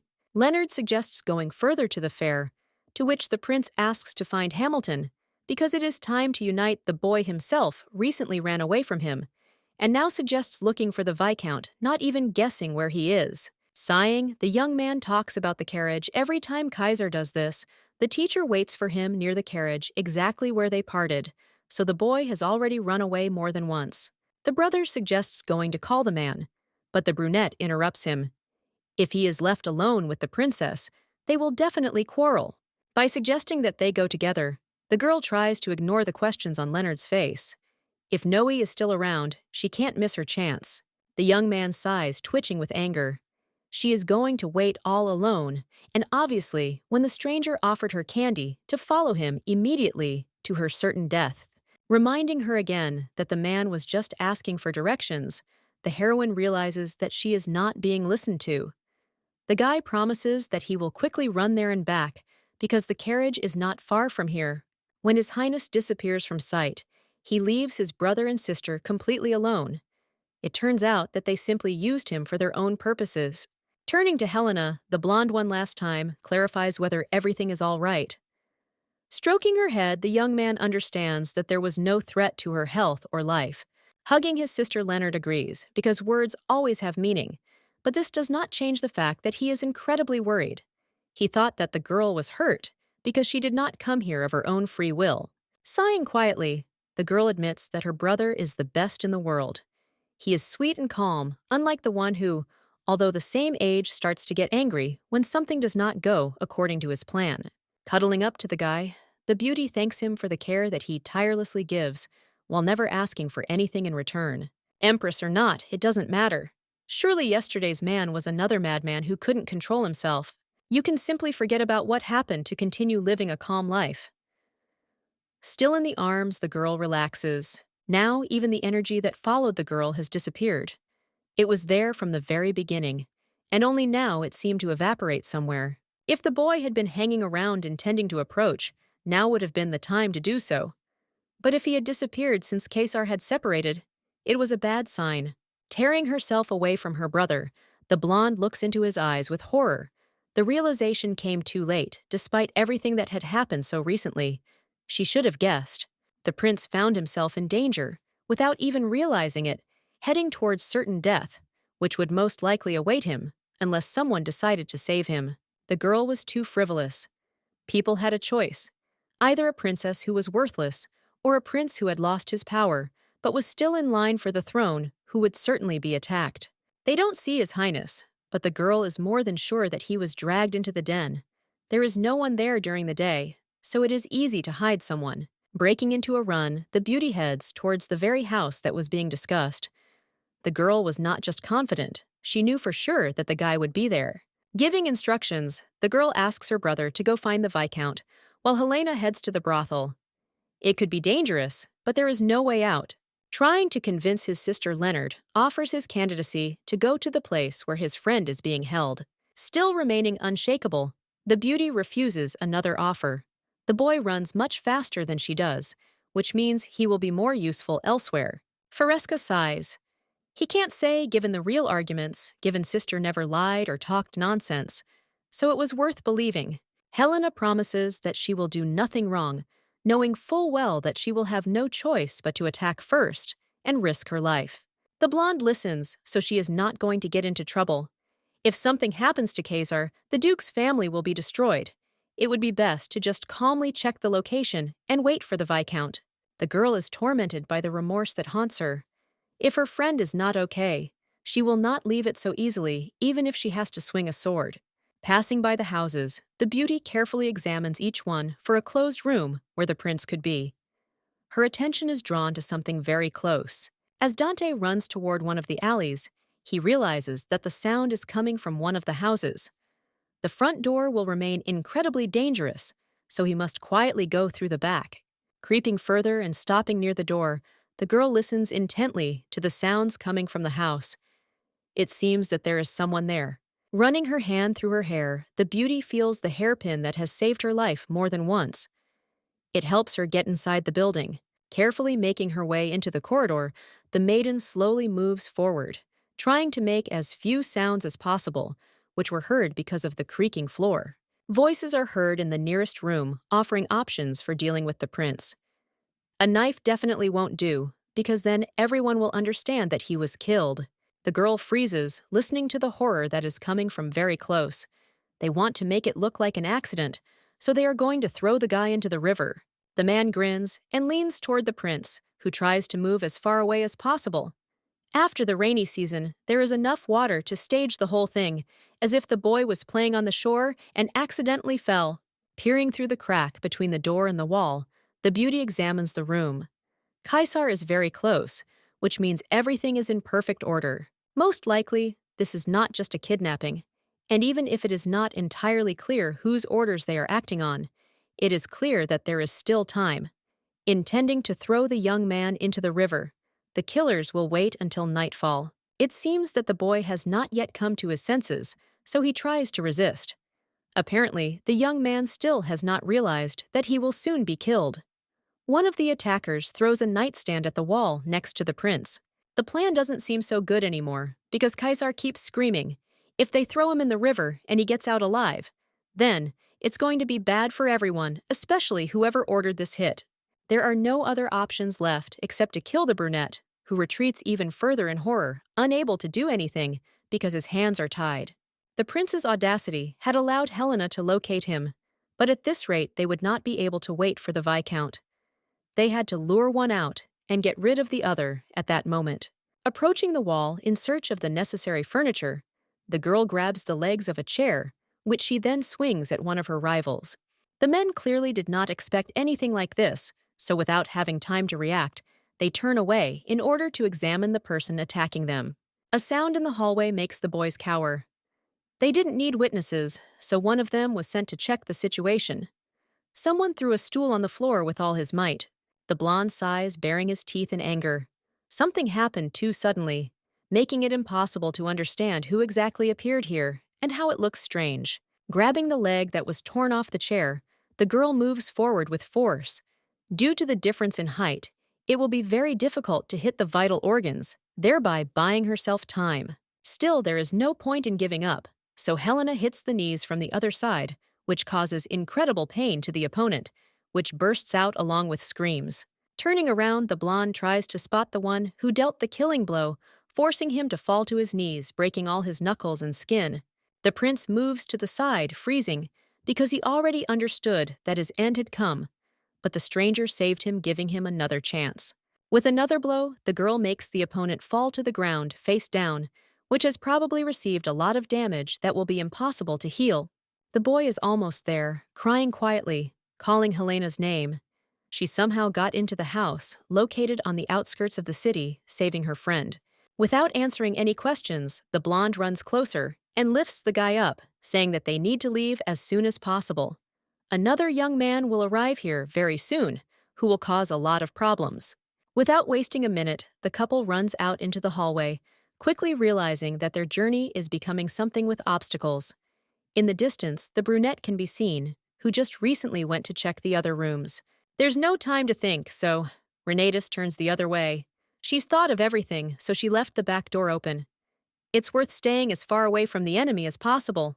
As the children begin the race, they head for the exit, hoping that it will help them escape. They say that if a person is brought into a dragon's lair, one must think sensibly to carry away their bones. The gaze is directed to the door, which is only a few meters away. If they can just get out of there, it will be the biggest victory. Already about to let go of the stick in order to speed up, the girl suddenly changes her mind about this. A strange stomping is heard behind the door. Pausing for a split second, the blonde sighs quietly. It could be Leonard and the Viscount, or they could be in danger of a misfortune that would ruin everything. The doors swing open, and a huge Hulk appears in the passage, who is not going to enter. His head does not fit in the doorway precisely because of his height, which once again proves his strength. Jumping back, the girl realizes in horror that there was another person here all this time, who was now making it clear that they were not going anywhere anymore. The man standing behind them asks why the couple had such high hopes of being rescued. The servant must stop them at all costs. Grinning, the big guy overloads the exit. Grabbing the sheath, the man slowly takes out the sword, which this time is no longer wooden, but a real one, which can inflict many wounds. The hand itself clutches the chair leg, which now seems like a completely useless thing, even if 5 minutes ago it helped to neutralize one of the opponents. Throwing himself into battle, the boy shouts that they are going to die now. He will teach them a lesson so that the Duchess will not even think about escaping and saving her worthless friend, who is not capable of anything. Dodging, the brunette hits Kaiser straight, leaving a long gash on his back. It seems too painful to even watch, let alone experience. Gritting his teeth, the young man tries to remain courageous, so he orders Helena to run away from here as quickly as possible to save at least her own life. The girl doesn't have time to answer, because the guy's body bends over and falls on her, forcing her to step back. The prince falls to his knees and then into the Duchess's arms. There is a commotion all around due to the altercation that is just beginning. The leader accuses his subordinate of wounding His Highness with a sword, since it does not look like an accident. All this time, the girl hugged her friend, but now raising her hand, she notices that a scarlet spot is visible on her snow-white skin coming from her clothes. The pupils shrink, and the eyes reflect an unmistakable horror. The princess realized too late how bad things were for them. The guy who had been following the couple all this time catches up with them, grabbing the girl's hair. The whole thing went down the drain because of a stranger who literally came out of nowhere. No longer willing to put up with the kidnappers, who seemed to be indifferent to what they did to anyone, Dante swings his hand, thereby tearing his hair out of his hands. Throwing the man back with the sharp corner of the stick, the girl only hears his cries about how much pain he is in. He is no longer able to withstand such abuse. The brunette, who had almost passed out, tries to look straight at his girlfriend, who seems furious. She, as expected, was not going to put up with such an attitude. At least in this life, the blonde wanted to be peaceful. But even here, some strange people ruined everything, forcing her to change her mind. Grabbing her weapon, the girl glares menacingly at those who dared to touch one of her relatives. Now they must prepare for the worst outcome. Leonard really did everything he could. He ran as fast as he could to find the Viscount, but it all ended very unfavorably. Hamilton hoped that they would make it in time, but the girl was much faster. There was no choice, so she got rid of the trash that had attempted the assassination much faster. The man clutches his head in horror. The girl stood up to all these people alone, considering that one of them was 3 times her size and had a real sword. Looking around to make sure once again that his eyes are not deceiving him, the Viscount looks into the eyes of the princess, asking who she is anyway. Helena silently wipes her face from the blood that runs down her cheek. She can no longer make out which of the dead left their imprint, but it doesn't matter. Renatus did it all without any effort. After the incident, the beauty was sick for more than 3 days. The load was too much, but it was worth it. Fortunately, the kidnappers remained alive, but they were sent to the capital, so nothing good promises them. Those people would pay a price for daring to touch a member of the Imperial family. The king was not going to let this go. That day was still incredibly exhausting, forcing the girl to forget about everything around her. But most importantly, Kaiser remained alive. There is no longer any threat. At first, it seemed that there would be no more problems, but Fresca had to listen to a long lecture from her father, who was shocked by how everything ended. Inviting the girl into the office, the father sits her down on a chair opposite him, asking if she knows why she was called. From the expression on her face, one could tell that everything was obvious. The silence in the office is heavy on the ears. The girl has no answer, even if deep down she knows the reason. Smiling, the blonde jokes that they just want to thank her for the fact that His Highness returned home safely. The man doesn't seem to share his youngest daughter's sense of humor. He frowns and sighs, hoping that the girl won't joke around with him like that anymore, instead of being in a serious mood. Humor was never Dante's strong point, because in the end, the prince did not return completely unscathed. His back was crippled, so there was no point in making jokes. Resting his head on his hand, the blonde sighs. They are worried not at all because of how she is behaving at the moment, but because it seems that Helena is an unusual child who has abilities. Snorting, the blonde says that she understands all the worries. Perhaps the Duke is afraid that because of the unusualness, the princess will suppress her brother and seize the duchy, to which she has answered with only one no. This man knows his child too well. In fact, Helena just stands out too much. Once more people find out about it, the Virgo could get involved in some very dangerous things that will come back to haunt her. Even if a smart girl is heading towards something, hoping that she will be able to save her friend, her parents still cannot be delighted that the beauty herself ran to the kidnappers who wanted to kill her. Unfortunately, the father's words were true. He was just like the mother worried about his daughter, protecting her in every possible way from misfortunes and adversity. But there was nothing to say here. In his past life, the story that my father found most interesting was about a woman sealing away an evil dragon that was terrorizing everyone around her, which was quite normal for him. It turns out that Viscount Noct now also wants to take the girl with him to the capital. It seems that another person has appeared similar to the master in the past because he wants to hire a teacher and properly train the princess. The man didn't find anything special, but after seeing the girl in action, he changed his mind. She could become an outstanding knight and protector. The Duke never wanted to pressure his daughter into feeling worse than usual. If she agreed to this, then everyone around her would definitely recognize her as a special child. As a parent, the man is not sure whether this is right or not. There are too many pros and cons in his head that need to be overcome. The blonde is only interested in how the guy is going to act. The beauty is sure that the life of the special child that the interlocutor talks about will be far from the quiet life that the princess has been dreaming about for many years. She has had enough experiences in the past. Everything would be simpler, but the girl has not been able to find anything interesting for a long time. A quiet life still remains a dream, but this does not affect her in any way. Whatever the beauty did over the years, it did not bring her any joy. Only the way Leonard began to swing his sword after their lessons became that very pearl of joy in her second life. After thinking a little about how she could respond to the offer, the main character asks to be allowed to teach her brother how to use a sword which will become her outlet. Nodding, the Duke agreed. He had understood what his daughter wanted, even if he hadn't intended to give her anything like that right away. The girl almost jumps up from her chair, frozen in anticipation. In her eyes, sparks of joy can be seen splashing next to each other. Now, after a long time, the woman will be able to do what she wants. In her past life, such a choice was not given, because in order to survive, she had to overcome a lot.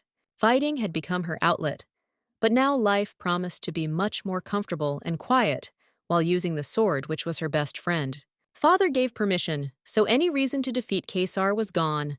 Things were much more complicated before, but that was something to forget. It was time to visit the prince after what had happened. The maiden still feels a lump of guilt that won't go away even if she wants to. The boy was injured because the knight doubted. The girl does not understand where the boy with his hands tied got the courage to cover his friend with his body, thereby saving her from being wounded in the stomach. Sighing heavily, the girl leans her hands against the door. Nothing will come of what she has planned, so she should just go back and not disturb her friend. She did not notice the prince next to her at all. Announcing his presence, the boy asks where she is going. He does not quite understand what happened and why his friend is so upset.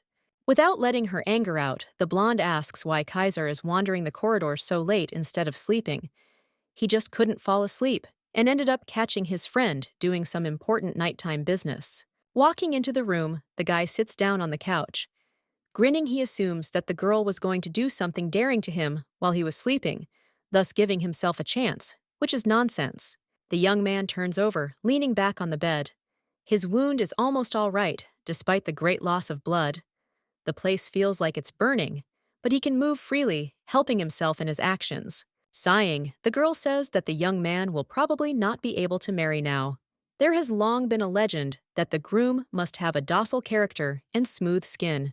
Getting out of bed, the blonde walks from side to side, pretending to lament that now the young man will not be able to get married.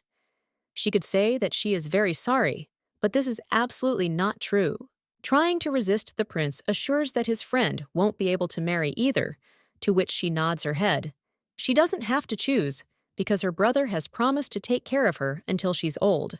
Turning away, the boy almost screams in horror, because he does not want to accept such rules of the game. If everything turns out exactly like this, the heroine will have to take full responsibility for what happened. The refusal is not long in coming, because the girl would have a headache even though she has a headache from everything she does. Smiling, the blonde sighs.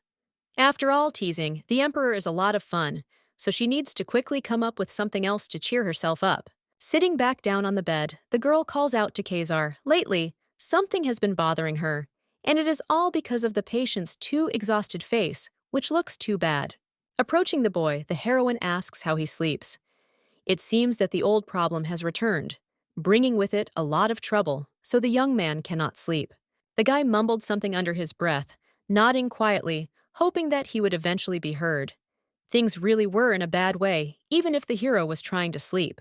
The real problem was that the prince was afraid every night. He was tormented by nightmares that prevented him from thinking about anything. He was afraid to return to the Imperial palace. Kaiser curls up into a ball and hugs himself, with his arms saying that all people intend to kill him.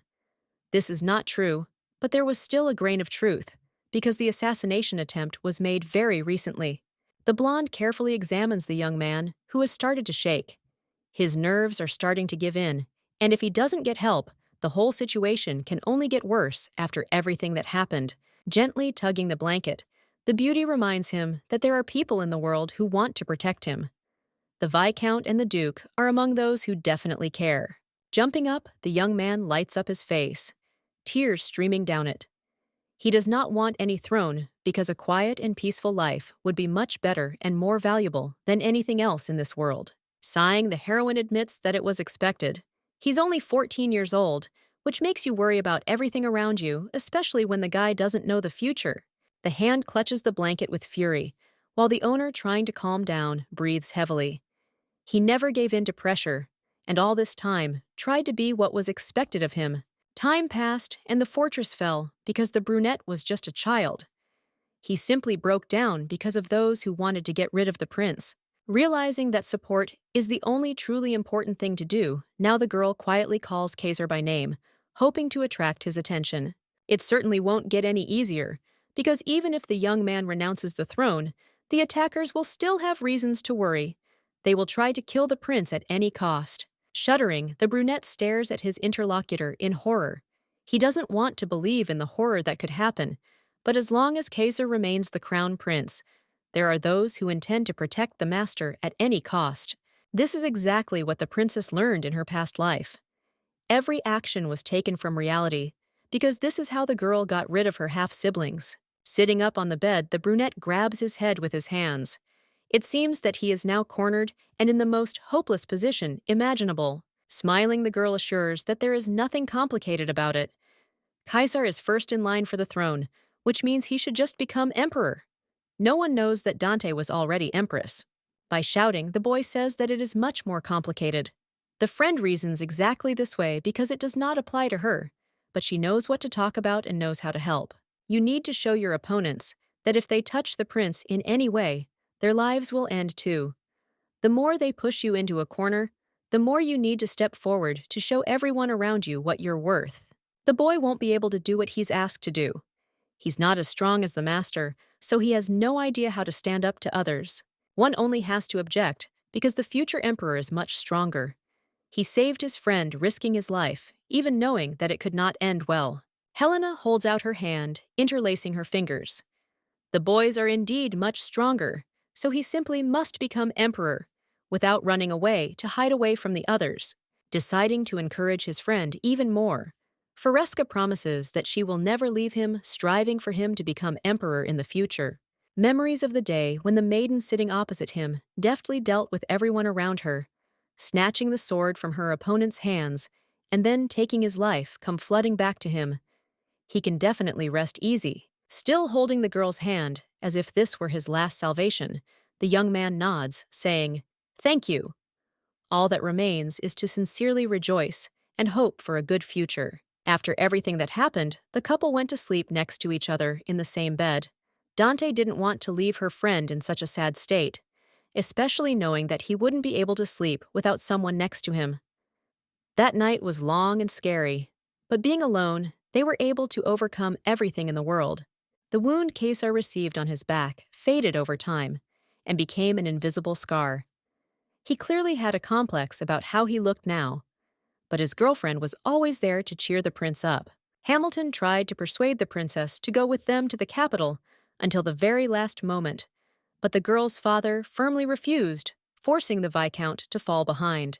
Saying goodbye to His Highness, the brother and sister bowed, asking that the boy return home without any problems. They really hoped to see each other very soon. Looking at the young man with a warm gaze, the girl seemed to promise that everything would be fine, even without any words, which in this case turned out to be useless. Kaiser smiles back, realizing that he now needs to be more careful and at the same time persistent in order to achieve his goals and not let Dante down. Coming closer to Helena, the brunette asks her about the students, even if he knows perfectly well that the only student is Leonard, who has achieved good success. Nodding, the girl says that, for now, this is the only person she spends time with, because it is easier to concentrate. With a pleading expression, the prince asks that Fresca also undertake his training in swordsmanship, which he might need as a future emperor. The servants, who are in shock, just like the rest of the family, widen their eyes, hoping that they were just imagining things. The girl won't be able to go to the capital, so there will be no point in it. There is no need to worry about moving anywhere, because the prince will come to the Duke every summer to take 3 months of fencing lessons. Asking her to keep her promise, the brunette reminds her that his friend said she would be by his side until he reached the very top of the pyramid, ascending to the throne that was intended for him. Frowning, the beauty makes it clear what to think, but without making you wait long. She nods and smiling agrees, because from the very beginning, there was no point in refusing. Extending her hand, the heroine shakes the palm of her opponent as a sign of agreement. She will be a little rough, but will still try to remain gentle in the training, which remains an important part. From that moment on, the noise that had been missing from her boring life for so long came into the girl's life. That summer was short, but at the same time, long because of everything that had happened. The estate regained its peace and quiet. The prince left the duchy, returning back to the capital, where he was going to begin his reforms and advancement to the throne. A maid enters the room, having been waiting for a long time to be let in. The lord and the lady were busy with something, so they did not immediately invite the maid inside. Taking out a piece of paper with a beautiful seal, the woman hands over a letter, asking that they read it as soon as possible. The sender was unknown. Opening the paper, the girl realizes that it came from Gray. He promised to come to the estate next month, so he asked to clean his room and finally remove the strange curtains from the windows. The blonde sighs. As usual, the letter was without any formal greetings. On top of that, the guest room had become his for some time now, despite the fact that no one had signed the agreement. Coming closer, Leonard looks over the princess's shoulder. He asks who the letter is from, noting how quickly time flies, which can no longer be stopped. Summer came too quickly, even though everything seemed completely different this year. It had been exactly 3 years since the couple had met Kaiser, which seemed crazy. Looking at how hot the sun was, my brother was sure that this season would be hot. Everyone just wanted to be in the shade, even if summer had not yet begun. The princess, as usual, had too much to do in the city. She was always busy, and now her life no longer seemed boring and absolutely meaningless. A middle-aged man says that the order is almost ready. After Leonard won several local competitions, the girl began to be called Princess Mentor, which added to her status. Holding out the boxes, the guy offers to check the assembled order. One of them belonged to the prince, and the second to the Princess Mentor. Opening the chest, the seller reveals 2 beautifully crafted swords made of pure silver. They were needed for new sparring matches. While looking at the goods, Helena is interrupted, because the man says that the Peril family told her, because their son wants to learn fencing, and the only one nearby is Dante, the most capable of all the teachers. The girl snorts and takes the sword out of its sheath, carefully examining the work, which was almost perfect. It looks like the craftsman did a great job as usual. The son of the Peril family was quite the showpiece. Last year, he had ridiculed the princess by ordering her to go play with dolls instead of taking on the task of betrothing her peers. The thing was made even better than expected. The sword turned out to be short and light, thus adapting to the fight, which promised to be more comfortable. It is impossible not to admit that the weapon is as beautiful as an accessory. Unfortunately, the girl didn't have much time, so she could forget about the hopeless students she didn't want to take. The master also asked to tell the boy to go play with dolls. As she turns to leave the room, the woman says goodbye, pausing to wait for the maid to hand over a large bag of gold for a job well done. The beauty had a beautiful sword and the best mood, which immediately evaporated. Going out into the street, the blonde freezes watching as the child snatches her purse. The lady staggers back, almost falling over, due to how difficult it is to maintain her balance, which is completely absent. The shoe slips on the cold stones. The maid, who was nearby, runs closer to her mistress, in horror swaying from side to side. It seems she is even more nervous, closer than the princess, who silently looks into the distance. She felt that it was a pickpocket. Turning out her pockets, the girl says that she was robbed. Screaming in horror, the woman suggests immediately reporting to the security detachment, which will immediately set out to search. There were only a few coins, which do not have such a big meaning. In a past life, Helena did something similar, but still when it comes to her, this is a little annoying. The girl carefully unties the bandage that holds the beautiful hat on her head. It protected her from the sun, but would clearly be in the way when running. The heroine rushes off because she decides to find the pickpocket herself. Such children can be incredibly heaps, but it is worth worrying more about them, because the maiden in a fit of anger can kill someone. The servants freeze in complete shock, just like the shop assistant. It seems that everyone has accepted this as reality, which means that jokes are not something the Duchess should do after all. Using logic, the girl finds the place where the street children are hiding, which becomes easier than ever. The guys try to figure out whether Rose really hid something from the aristocrat's purse, which she denies. Laughing, the guy says that she, of course, steals, even if she denies it in every possible way. The fact that the girl is from the Bonds family means nothing at all because she could not beg for money. Putting her hands forward, the girl declares that she borrowed money because the nobility has plenty of it while she really needed it. The brunette says some nonsense. The blonde knew that the pickpocket would come here to give money to the older street children because the princess herself had the same times in her past life. It seems the thief is talking about the Bonds duchy, which had been around for years. They were known for their wealth. The family had an impeccable reputation, but the Duchess was sure that they did not have a little daughter. It remained a mystery how this could have happened, because the Count also had blue hair. This girl is most likely illegitimate, like Dante herself, who had a very hard time in her past life, because her own father abandoned her as a child. These people make the girl remember only the bad things, and this is a problem, because older guys beat the girl to establish discipline. Going down and touching the leader, the beauty pulls out her wallet.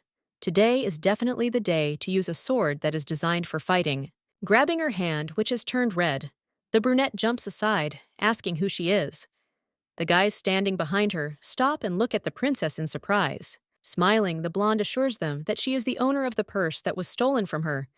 She is not going to return the handbag that rightfully belongs only to her. It seems that the people around her do not understand normal language, so hoping to use prohibited means, the girl suddenly steps on the guy's foot with her heel. The leader falls to the floor, clutching his foot. The princess doesn't send any message, just asking to be treated with respect, because she's older than all of them put together.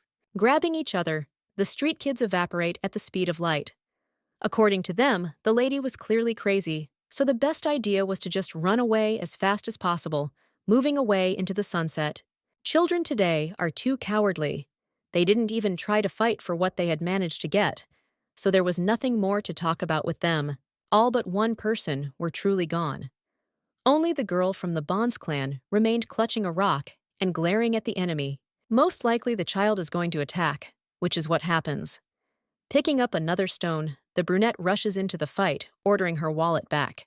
Carefully jumping aside, the blonde asks what the problem is since she bought the thing, to which she is answered in an extremely rude manner. The girl stole the wallet herself, thereby earning her living. Stopping her rival, the lady offers a deal.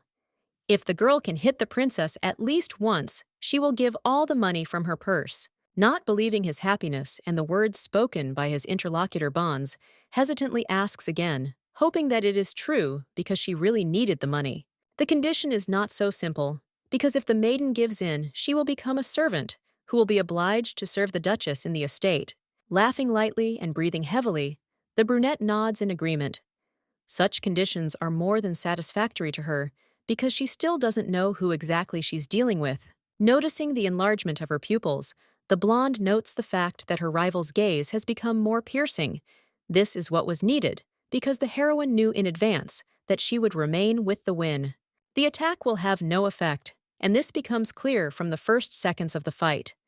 Easily dodging the stones that fly like hail to the side, the beauty tries not to show how easy it is for her.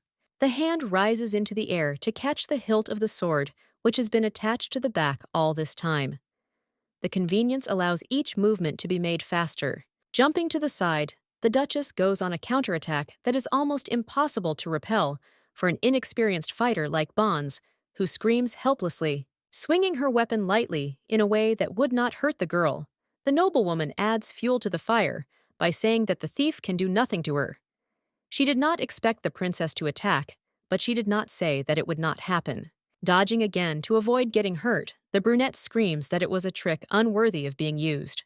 Hiding her face in her hands and trying to protect herself from the attacker, the girl asks to stop. She was wrong, so even after what happened, she admits her mistake that was made. Kneeling down, the lady asks for forgiveness and promises that she will no longer steal the aristocrat's things, to which she nods. A person from the Bonds family cannot steal anyone's things. Bursting into bitter tears, the brunette begs her to forgive her for saying something she shouldn't have. She's just an illegitimate child who doesn't even know what the count looks like. Folding her hands on the sword that lies on the ground, the lady, not at a loss, quietly asks what the name of the heroine is, who tried so hard to hide it. Bowing her head, the girl says that her name is Tara. The next question is not long in coming, so the lady asks about the origin of the name. According to the mother, the street girl was named that way even before she was born. And it was the Count himself who chose the name, which eventually stuck even after the man abandoned his family. Holding out the blade, the Duchess gently lifts her interlocutor's chin with the tip, indicating that everything is fine. She does not look interested or disappointed because she does not care. From now on, the girl will be called Agat. This new name will perfectly suit her appearance, helping to forget the old days that were not too rosy. Turning and heading away, the Duchess reminds him that she was promised to become her servant if Dante won. There is no way to escape her fate. Not quite intending to follow her new mistress, the girl asks why she was chosen. She was a thief who was suddenly taken to the estate. The answer to this question is even harder to find than to answer. Once upon a time in a past reality, Renatus helped a man who saw something in her. Perhaps this is simply a desire to pay for the shameless life of a street child. Deciding not to reveal the secret, the maiden only says that she likes to pick up people on the streets. From that day on, there was a new member of the family in the castle. Agat was a smart child, who in addition to all this, was not much younger than everyone else in the estate, because the girl was 12 years old. The little girl learned everything quickly, thanks to which she earned a good reputation among the servants, and even quickly got used to the duchy, thereby showing how capable she was. There was one but left, because the girl always followed her mistress. She did help, so one day she simply asked to tie her shoelaces, because the Duchess should not do something like that. Otherwise, Agat noticed dust on her mistress's shoes, so kneeling down, she offered herself and her dress as a foot rag. Going beyond all bounds, the maid even tried to feed the princess, saying that she did not need to hold a fork at all. The maid obviously could not believe her luck, so she wanted to repay. The only place where they didn't let her in was the training field. The princess asked not to follow her, leaving the girl to wait like a dog that sat in one place. Leonard, who has been observing this phenomenon for several days, asks again if everything will be all right. According to Dante, the maid will soon calm down and will no longer feel guilty. It wasn't that this was a problem, but that Kaiser was arriving soon, and he would probably have a terrible relationship with Agat, which could be predicted in advance. At that moment, the lady should have accepted the ominous premonition that would not leave her body. That very day came without foreshadowing any trouble that would happen later. The carriage, which has stopped very close to the main entrance, lets out His Highness, who greets Helena and Leonard, who have probably missed him. The couple freezes with surprised expressions on their faces. They seem to be unable to find the right words, which fly out of their heads in a split second, no longer allowing them to object. The silence around is prolonged, causing discomfort to everyone around, who are trying their best not to show it. This Kaiser is definitely not the same one the princess saw last year. It seemed that the guy had shed his doll shell, so the maiden decides to ask how much the prince had grown. Putting his hand on the girl's head, the guy says that he is now somewhere around 6 feet or even taller. He has grown a lot, just like Leonard. So now looking at the master, it seemed to him that Helena had shrunk even more. The young man's hands also turned out to be quite huge, reminiscent of the paws of a giant, so by kicking the beauty forces him to let go of her head and not ruin her hairstyle. Putting her hand forward, the girl hits her friend in the stomach, to which he only laughs. It seems that his character has become even colder since their last meeting. However, realizing his mistake, the emperor falls to the ground, clutching his stomach. In this empire, no one except the master treats the crown prince like this, which is simply ridiculous. The brunette smirked as he stood up. He liked the duchy, because no matter when he came here, everything always remained exactly the same without any changes. The words don't seem to have the same clear effect as before, because a maid comes into view, grabbing the princess's hand and glaring at the boy. Sitting in the living room, the couple had been discussing for the second hour that no one could be trusted. The prince could not understand why his girlfriend had brought a beggar into the house who could steal a lot of things. The girl chuckles and says that she is not causing any problems. Thereby greatly pleasing the Princess Kaiser does not agree at all, because he can do nothing about Leonard. But instead, he is now forced to worry about the servants. Glancing at her interlocutor, the girl asks why he should even bother. He'll only be here for a few months, which isn't that long of a number of days. Already starting to shout again, the young man is no longer able to restrain himself. The girl seems too kind to other people who do not deserve it. Pausing, the brunette asks with interest where the princess has been looking the entire time they were talking, and it seems she never takes her eyes off something special. Still not looking up from her contemplation, the blonde, without any embarrassment, says that she was looking at her interlocutor's thighs. The boy freezes, trying to digest the information he has just received. His pupils become smaller, while the boy himself tries not to scream. Jumping up, the prince grabs his knees, pressing them closer to himself. The girl has completely gone crazy, although she finds a reasonable explanation for this. Over the year, the friend has gained a lot of muscles, which are probably growing due to some kind of sport. The beauty begs to touch her leg just once, completely unaware of Agot, who opens the door to bring in a tea cart. Putting the cups down on the table, the brunette also offers sweets, which were supposed to be a nice addition, receiving thanks. She looks at the object of adoration with satisfaction, not intending to step aside. Agot only comes closer, almost touching his shoulder with the opposite one. Leaning even closer, the girl doesn't want to go more than a few centimeters away from the princess, who doesn't seem to be experiencing the same delight.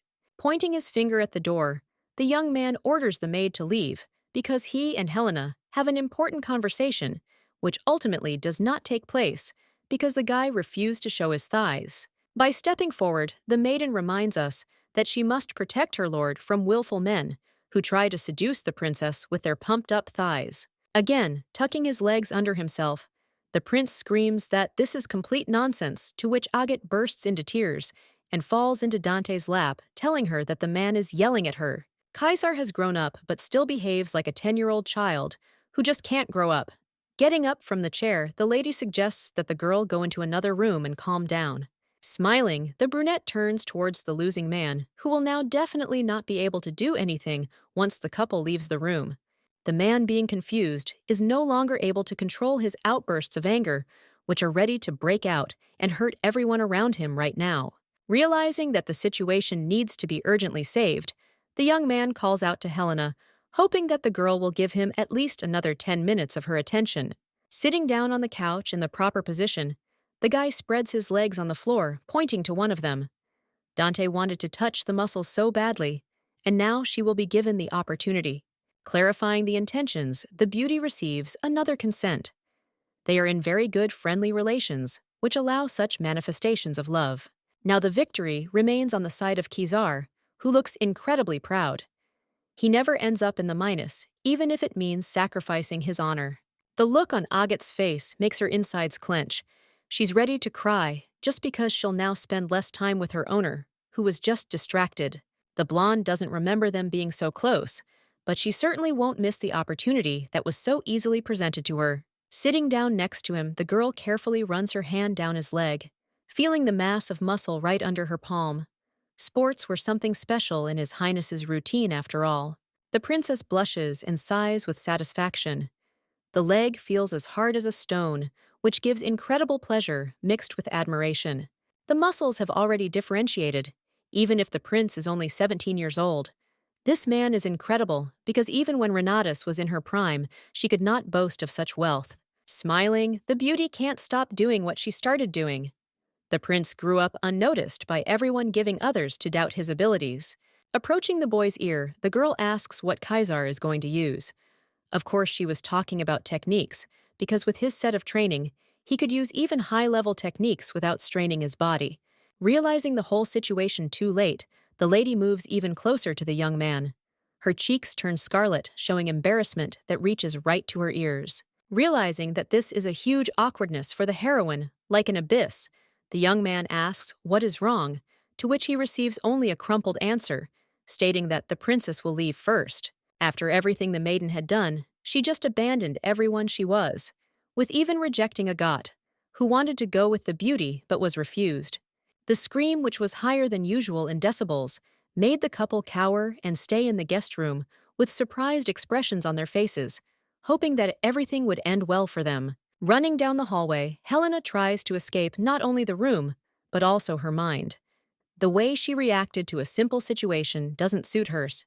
The girl was simply embarrassed after she had kneaded the prince's leg to her heart's content. Even though he had agreed to it, Dante had not expected that she would feel so bad after all that.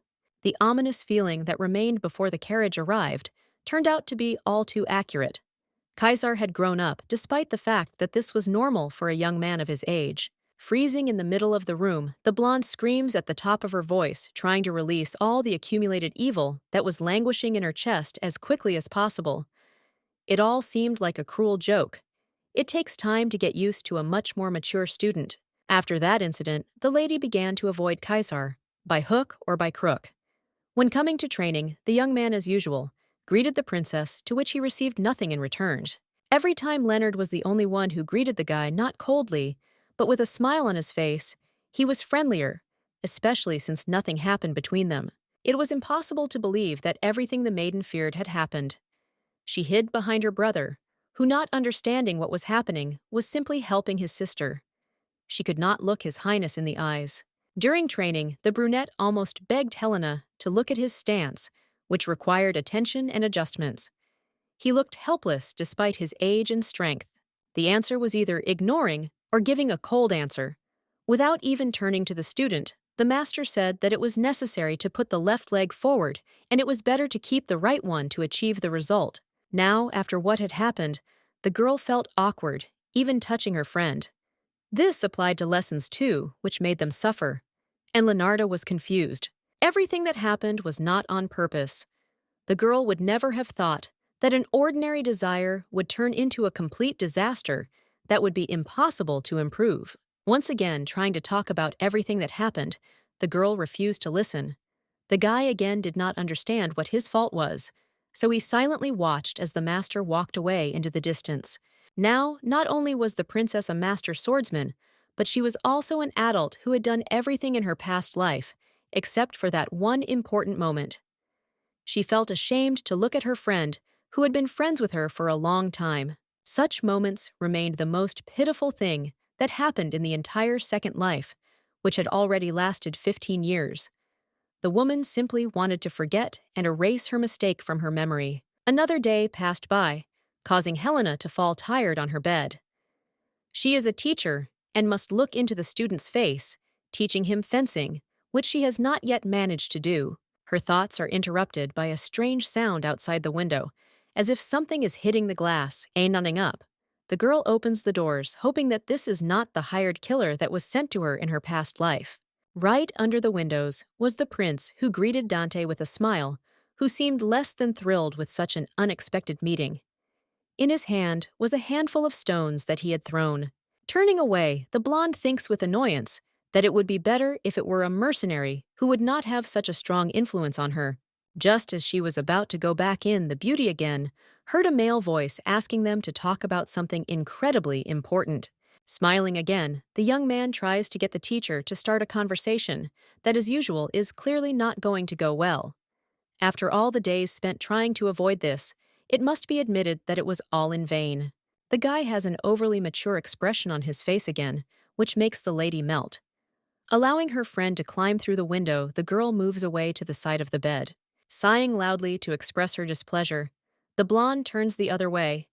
Next time, she'll just have to use the regular front door. As it turned out, Agat, who was still overly devoted, remained standing behind the door, intending to guard the princess's chambers to the last, despite the fact that she sent her to bed. Asking why the young man came at night, the lady tries to avoid the conversation or simply throw the young man out of the room. The lady does not admit her mistake because she avoids him during the day. Quietly asking what's wrong, the young man tries to get the answer he needs. Helena suddenly became so cold towards her friend, with whom they had previously communicated much better. It seems that Faresca began to hate the man she knew, because now she stopped even looking him in the eyes. The reason is completely different, because the young man simply grew too much, becoming like another person. Laughing like a madman, the interlocutor exclaims, "It is not his fault, and this is clear even without confirmation, because the guy can do nothing with his body or mind. In fact, the girl just needs a little more time. She is not going to reject an old acquaintance who has become too dear to her, but it may take time. Kaiser looks worried, confirming his worries that he will only be here for 3 months. They spend less time apart, so it weighs on the mind. The prince never wants to admit his weaknesses, but now he is absolutely serious about the fact that he and Leonard might one day forget about their friend. Coming closer, the heroine carefully sits down next to Kaiser, quietly asking for forgiveness. She has no right to abandon her student who needs her so much. Looking down at the floor, the interlocutor asks to swear. He does not always use this as something worthwhile, but now this is the only option left to save everything. Extending her hand, the beauty intertwines her fingers with the guy's palm. She will never again avoid the one she loves and values so much, no matter what. Helena swears on her heart and admits that she was too callous. It doesn't matter what Kaiser looks like now, because he is still a student of his master, who remains the same deep down inside. The young man nods, smiling. Things will only get better now that they've talked. They should have done it a little earlier, but then they wouldn't have realized how much they needed each other. Offering the guy a good night's sleep in her room, the girl listens to him about how tired he is while he was tense all the previous days, which made themselves felt. Instead of listening to the advice, the young man crawls under the covers, leaning back against the pillows, saying goodnight. He turns the other way to begin to fall asleep, not understanding what the prince was reminding her of, that the princess used to sleep in his room, with the argument that she was too lazy to go anywhere. They were children before, so everything was allowed different from what it was now. Grabbing a half pillow, the blonde heads out of the room to lie down on the sofa. Throwing her hands behind her head, the brunette says that the girl swore not to avoid him, despite the fact that this is something completely different. This man clearly behaves like a child. My friend thought that he only grew taller, but it turned out that his infantilism also became much stronger. Not wanting to hear anything more, Kaiser slaps his hand on the bed next to him. He wants to sleep, so the Duchess is simply holding him up very long. Sighing, the girl doubts her decision for a few more seconds. She doesn't really want to sleep in the same bed with someone after everything that happened, but there is obviously no choice left. Deciding to do what she is asked, the blonde climbs under the blanket, lying down next to the prince, who cannot take his eyes off her, as if he is glued to the heroine. Still looking into the eyes of his interlocutor, the brunette says that now he can definitely remember the old days and how they used to spend time together. Without turning her head, the girl only shifts her gaze, hoping that she will be answered to her silent question. Then a long time ago, they also slept all night in Kaiser's room after the incident that had happened, which strengthened their friendship. Almost falling asleep, the man mutters something under his breath. If only he knew that his girlfriend wouldn't like it, he would never have grown up so as not to embarrass her.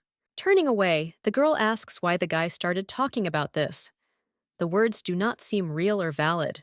The hands intertwine again, allowing the couple to fall asleep. Kaiser, who surprised everyone with his strong growth, calmed the girl with his unchanging childish character, which still remained with him. The kids really grow up fast, and it really shows when you don't spend much time with them. They've started relying on each other again to feel more secure. The next day, the lesson began as usual. With shouts and orders that were supposed to work out the technique, Brother was ordered to use not only the techniques he was accustomed to. Before it was impossible to focus on training due to embarrassment, so now the efficiency has increased significantly. Every time the friends got together for dinner or for a walk, all they did was discuss swords. The two of them were improving their skills very quickly, and they were really only getting better and better each time. However, Kaiser, who seemed to not care at all, was no longer willing to pay so much attention to detail. The boy studied much faster than the heroine would have liked, which meant she had a lot of paperwork to do in order to redo the entire lesson plan that had already failed. Perhaps the master from the past life felt exactly the same, but as a teacher, the girl could not skip classes just because of laziness. She was obliged to create new plans at least for a week in advance.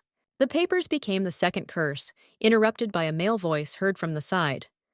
Greeting the princess, the guy notes the fact that she, as usual, is unusually busy. Smiling, the Viscount asks how the improvement of His Majesty's abilities is progressing.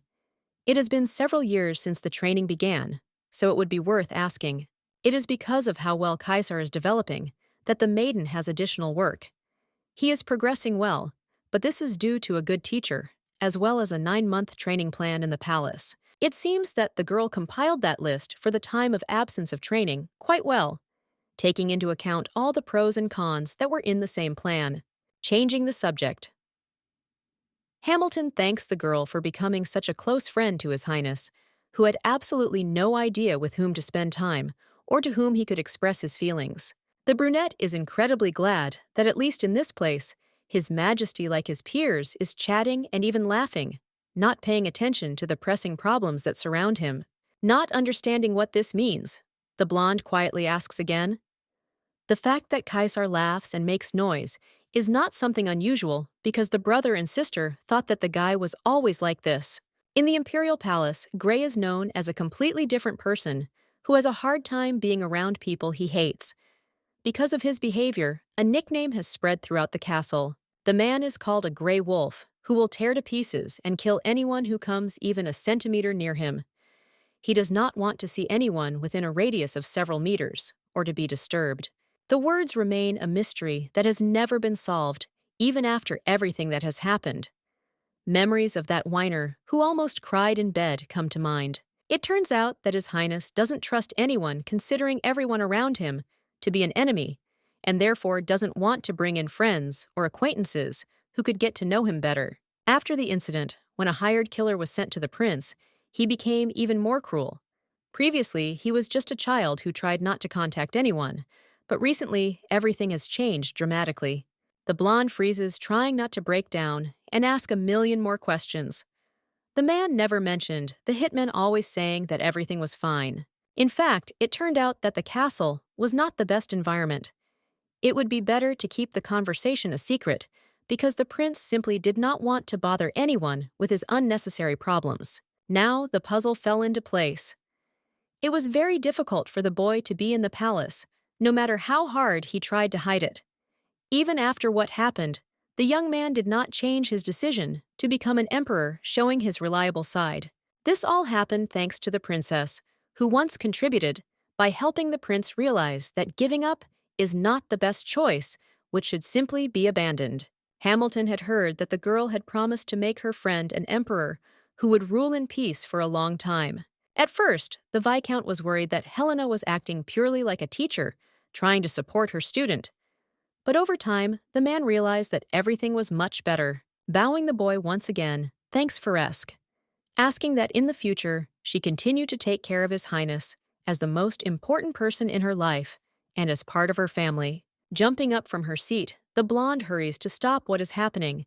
The servant bows to the girl, despite the fact that she is still very small and does not quite deserve something like this. Leaving the table, Dante also bowed to, at least somehow balance the forces that no longer coincided.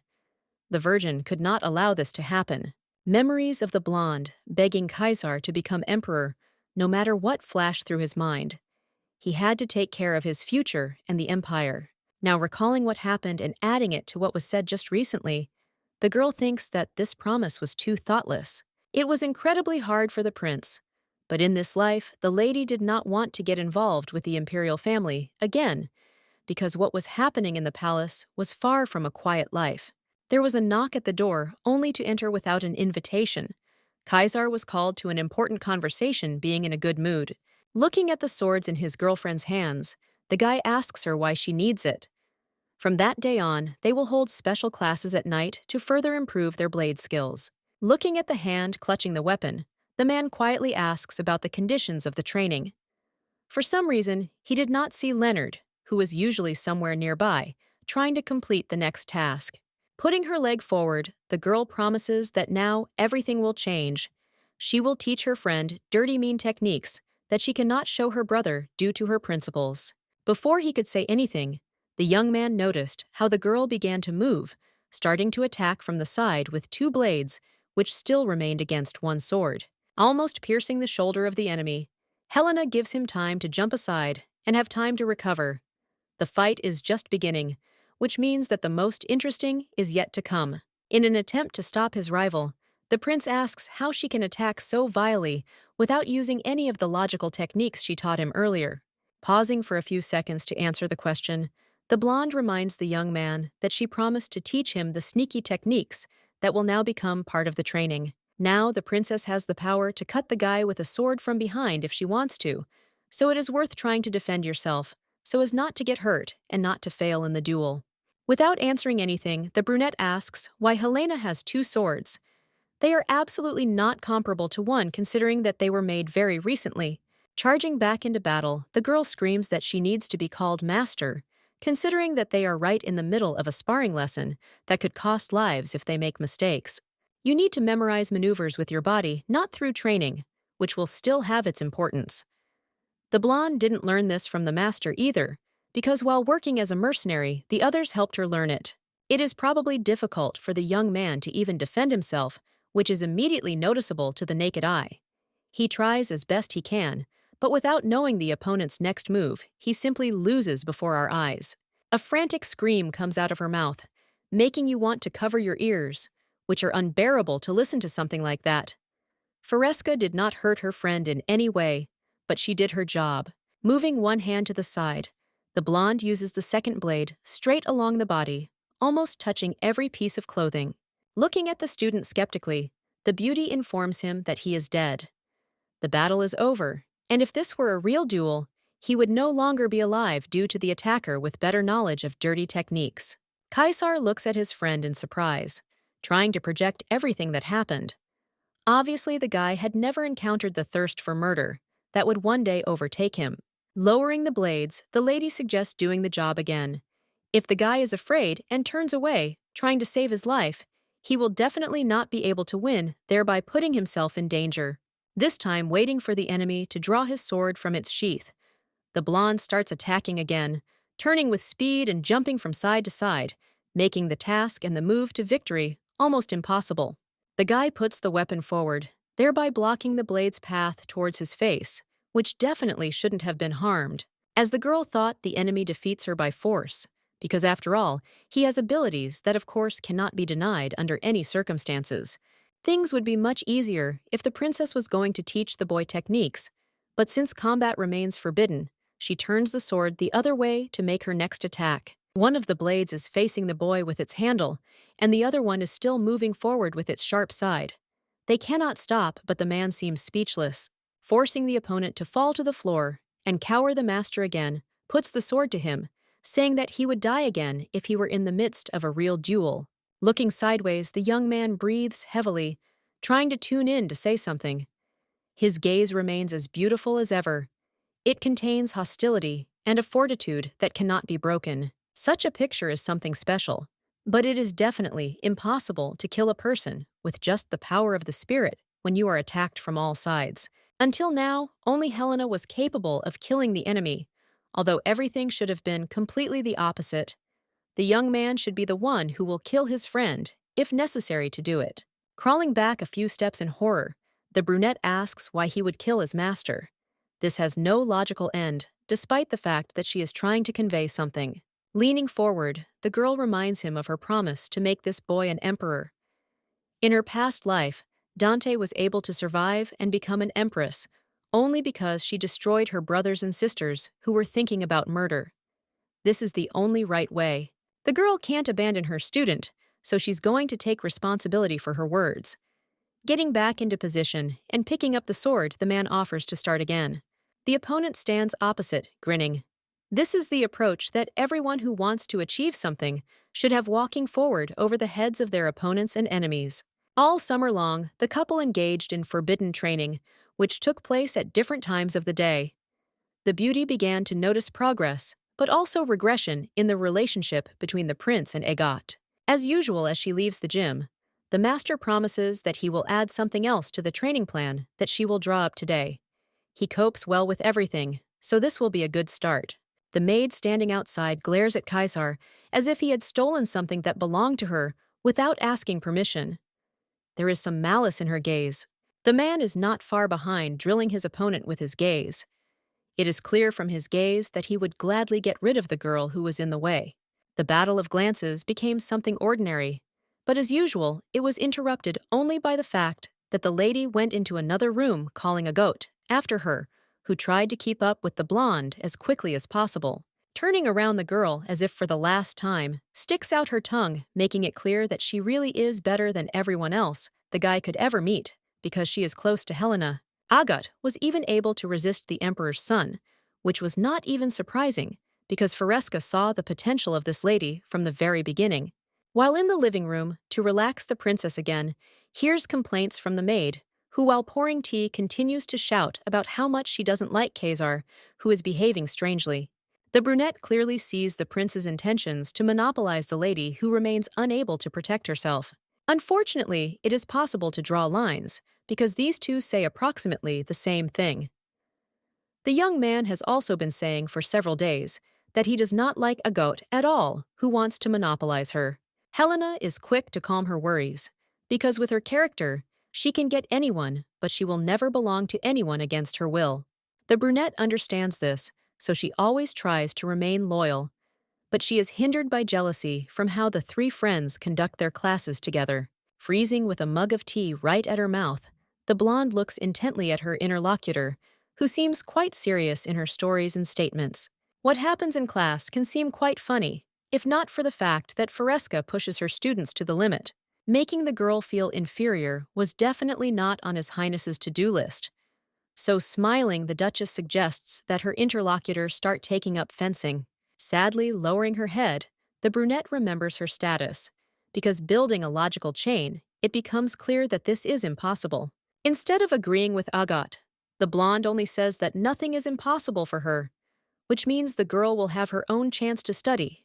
At any time, the princess can try to send a maid to the fencing academy for precise training, which will take place over many years.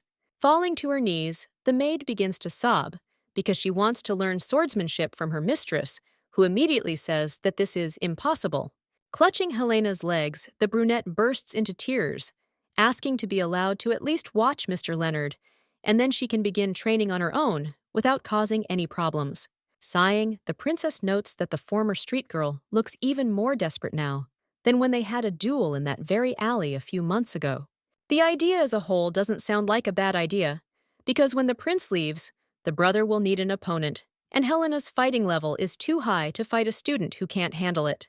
Perhaps, if we take up training and teach Agat everything she knows, then the lady will at least become some kind of average opponent who can withstand in battle. Looking down at the girl who is trying to calm down the Duchess, suggests starting the training while Kaiser is away, who will soon leave the estate. The conditions remain exactly the same, but Agat will need to catch up with Leonard in just 1 year. If this does not happen, the maid will be sent to the academy for further training. The girl's eyes light up with a bright, joyful fire. She couldn't believe her happiness, because the girl decided to get such help, which would definitely help in advancing her skills. Jumping up from her seat, the lady begins to spin around the room, screaming that she will try until she dies, even if she is asked not to do so for her own safety. As he turns and runs away, Agat continues to rejoice uncontrollably.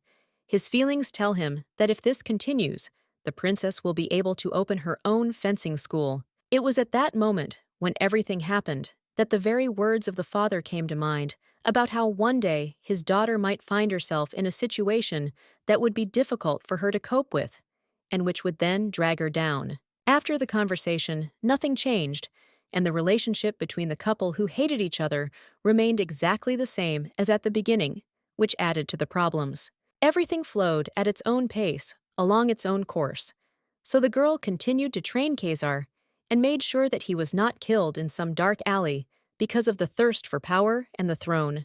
At the moment when the boy began to achieve success, the lady realized that her role was over. She had done everything possible to help the young student achieve heights, and now she should only reap the benefits. After training, the guy was always exhausted, but it was worth it. The princess felt that she was too lazy to train for several hours a day and at night, but it paid off and brought relief. After a while, the last month of warm summer was over. Kaiser returned back to the Imperial Palace, leaving his brother and sister alone as usual to continue training. Standing in front of a carriage to say goodbye to a friend they wouldn't see for the next 9 months, the couple gathers to do so. The blonde does not want to admit the mistake she made, but it is worth saying that she was too careless and lived again, putting in too much effort. After autumn began, everything returned to normal. The lady quietly trained the young students and lazed around with Agat and her brother, who were always willing to help her with this. Life was like a fairy tale that never ended. This rhythm of everyday life suits a person like Dante, despite the fact that many considered her lazy. Winter came and brought with it problems that helped the vacation, and plans burst like a soap bubble. A woman came to the castle as she introduced herself, Rowena Evergreen. The girl did not immediately say why she had come, pausing. Leonard clarified why she had come, because it seemed as if they had never met before. As it turned out, the messenger was sent by His Majesty Prince Kaiser, who conveyed with her some message that could not tolerate delay. Taking something out of her messenger bag, the lady carefully hands over 2 letters with the seal of the kingdom. The man asked to pass on the paper that contained what needed to be signed. Initially, it was planned for Viscount Knock to come, but the prince prudently said that if he sent a familiar person, the princess would simply run away. If the blonde had only known that Rowena was sent by the prince, she definitely would not have come to the meeting, especially since over time, it turned out that the invitation was for the coronation of Kaiser. A few days ago, as usual, there was a commotion in the duchy because friends were actively discussing the coronation, which this year will be held at the beginning of the year in winter. As it turns out, the castle is planning to hold the transfer of the title and the birthday party at the same time, which coincide. It seems that His Highness personally asked his father about this fate. Shaking her head from side to side, the lady pretends that of course she knew when her friend's birthday was. The prince's middle name is Winter, which adds even more meaning. If Kaiser heard this, he would cry. In any case, it didn't matter, because they were still too young, and therefore could not attend such events which were forbidden. This was, of course, not because the girl was lazy. The lady was planning to spend the whole day without adults around, doing whatever she wanted, without any worries. So going to the capital because of the crown prince seemed like a bad idea. Putting the letter back into the envelope, the lady hands it to Evergreen. She is truly sorry, but now is not the best time to make her debut in high society so early. The brunette nods, saying that the prince had even thought of this. He had conveyed that if the girl said this, it would be better to read the invitation more carefully. Not understanding what exactly they wanted from her, the blonde only raised her eyebrow sarcastically, hoping that she would soon be able to solve the riddle. Grabbing the sheet of paper again, the lady begins to actively run through the lines of the neatly written invitation. The first time, she did not find anything unusual. At the end of the paper, there was a note. If the master did not show up, then at this event, Winter would inform everyone about Helena, who liked to touch other people's thighs. The paper immediately turned into a ball. Jumping up from the sofa and running to the fireplace, the young lady throws the scrap of letter into the fire with all her might. Watching as only ashes remain, Leonard was the only one who did not understand what had happened. Looking angrily at her interlocutors, the blonde reminds them that without an invitation, she will not be able to go anywhere, even if she really wants to. The couple silently watches the madness, unable to find the right words to say anything, or somehow comment on what is happening. Not wanting to wait any longer, Rowena pulls out several more letters, all containing the same text supplemented by an invitation. His Highness foresaw everything that would happen, so he ordered many copies to be made. The people in the room are shocked at how clever the guy was, even with simple invitations that didn't mean that much. Clenching her fist with all her might, the blonde speaks in a murderous voice about how she is looking forward to meeting His Highness at this wonderful event. The princess intends to go to the coronation and meet Kaiser in person to kill him and scold him for his resourcefulness, which ruined her day off. Rowena seems calm, but adjusting her glasses, she talks about how the prince is looking forward to their arrival. According to him, they are among the most important guests. Giving some command, the girl calls several more maids into the room. It so happened that Evergreen will prepare the prince and princess for their debut in the capital, because she was entrusted with this as the one in charge. There is very little time left, so instead of sewing, the woman brought and prepared several necessary dresses in advance. The couple can look at the catalog as well as the titles of all those invited to the event to memorize each of them. For the perfect debut of his friends, His Highness ordered to help materially and spiritually too. Permission from the Duke is also already there, so only a few finishing touches remain. With the appearance of the lady, the plans were indeed destroyed. making it clear that nothing good would come of it. The girl, together with Leonard, was taken to the hall to take measurements. While the princess did not understand anything and blindly followed Rovina's instructions, the day of the coronation arrived. The capital was filled with many people. The father and mother had promised to be there too. They were going to stay for the ceremony, while the children could go home after the banquet. This would be the first public appearance for the Duchess and Duke, so it would be best to talk less and listen as much as possible. Nodding, each of the young people agrees to the terms set. The only worrying detail is the celebration itself. The couple thought their parents would be there for them. As it turned out, the family had to visit many important places during the day, so having promised to meet them a little later at a country house, they left their children right in front of the palace. The Fresca family does not personally participate in politics, but they are still a ducal family, so aristocrats must be everywhere at once. It seems that such meetings are something empty, but this is not so. The nobility do not just meet briefly and do not engage in empty talk, but exchange information and create factions. Although the couple are close friends with His Highness, their parents did not force them to attend the coronation, knowing how long such a matter would drag on. Leonard wonders if they will meet him today or not, because it seems that his friend is busy greeting members of the political world. The Virgin only nods, because when she was crowned, no one even approached her. Perhaps the reason was completely different. The ceremony took place immediately after the repressions against relatives, so some of the nobility were most likely simply afraid of the Empress. The lady sat on the throne in an unusual way, so she influenced the outcome of events. There was only one person left, Ella's Grey, who invited Dante to dance with him because he knew she was a good person. When the princess was embarrassed by the too uncomfortable atmosphere, the guy extended his hand to help, which made Renatus incredibly happy.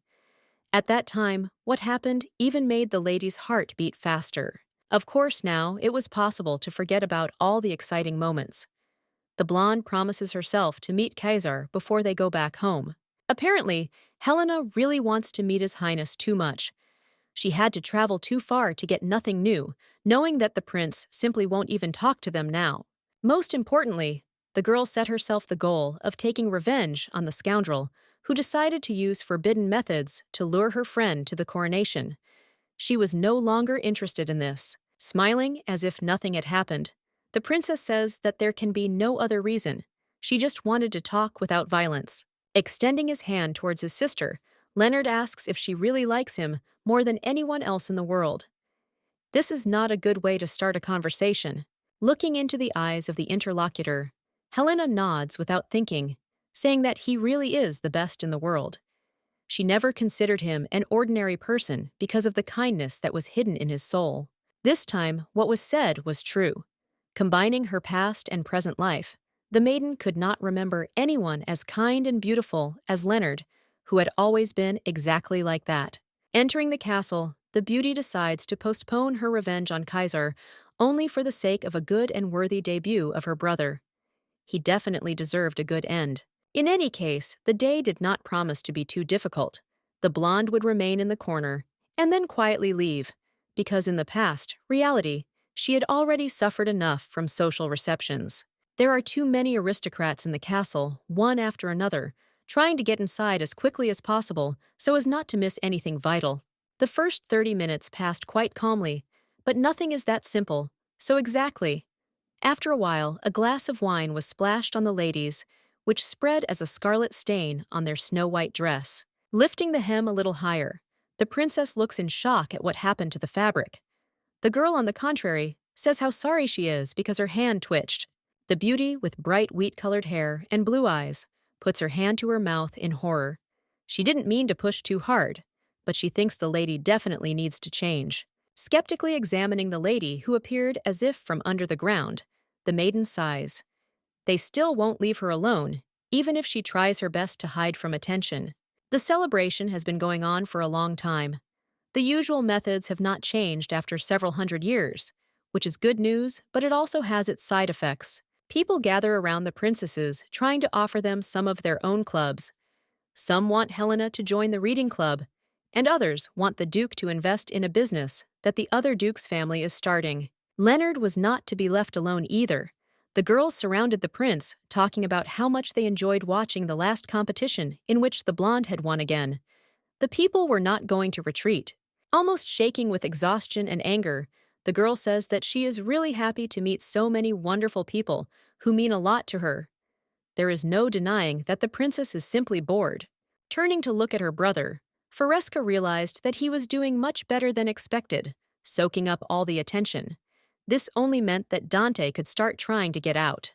Carefully addressing her acquaintances standing nearby, the blonde makes a tired face, saying that this is her first time at this event. It is a bit difficult for her, so it would be best to go and rest. The princes crowding around begin as one to offer to go with them to the restroom or some other quiet place they want to help. But at the moment, the maiden needs something completely different. Such a difficult situation, and Fresca appears for the first time in a long time.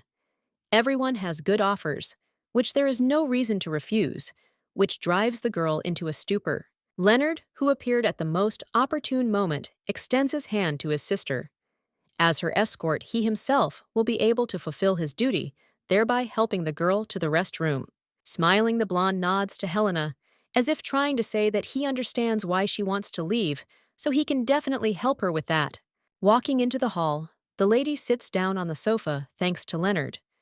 She had long wanted to escape from there, just to sit in silence, and the excuse could not find itself. Changing the subject, the guy asks for, sure if no one dared to touch his girlfriend, who could also be helpless at the moment.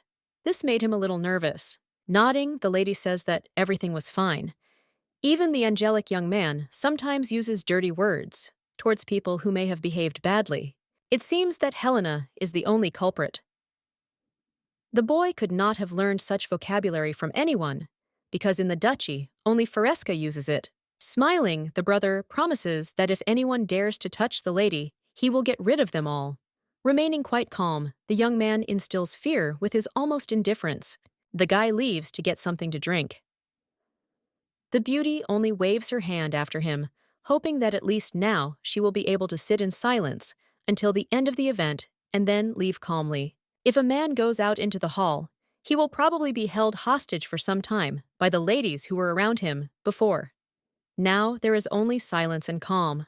The comfort ended as quickly as it had begun, due to female voices calling out to the princess. She opened one eye to see who had arrived. In fact, most of the people who go in such groups are not the best people. They have their own downsides in what they do, so you should be wary of them. The blonde looks searchingly into her interlocutor's eyes. She was looking specifically for the princess, so now, without losing the opportunity, she introduces herself as Lady Ulrica Bronte.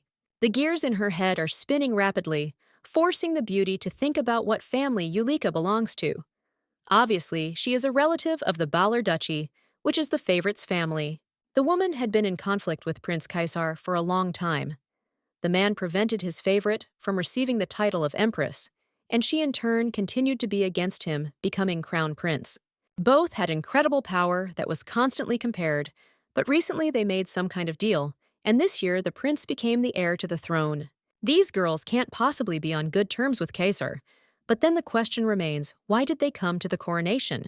The lady obviously has some business that they don't want to reveal. Rumor has it that the lady is friends with Winter, who considers her his best friend and mentor, which is absolutely true.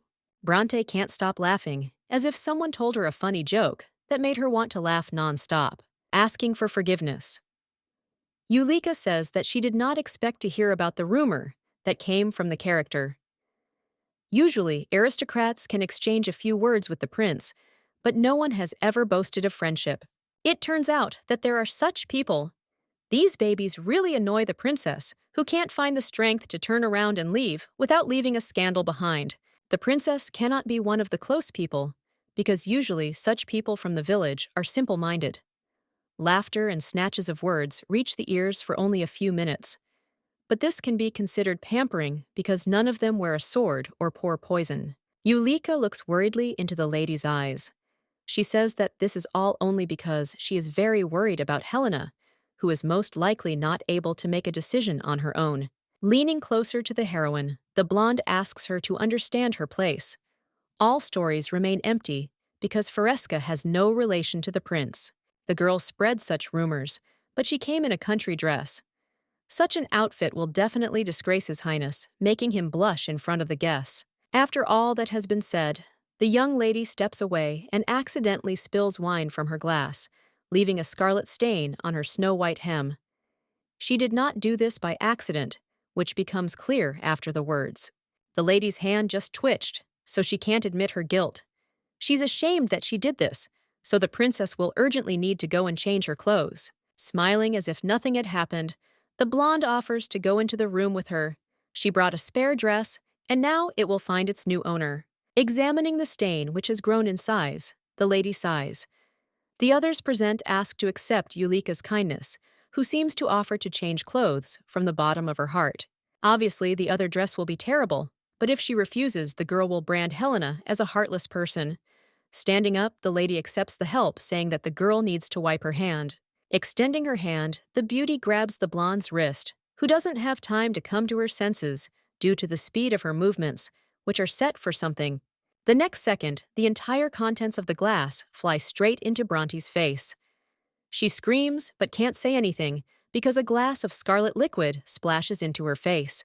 The friends rush to the blonde, shouting that the princess allows herself too much.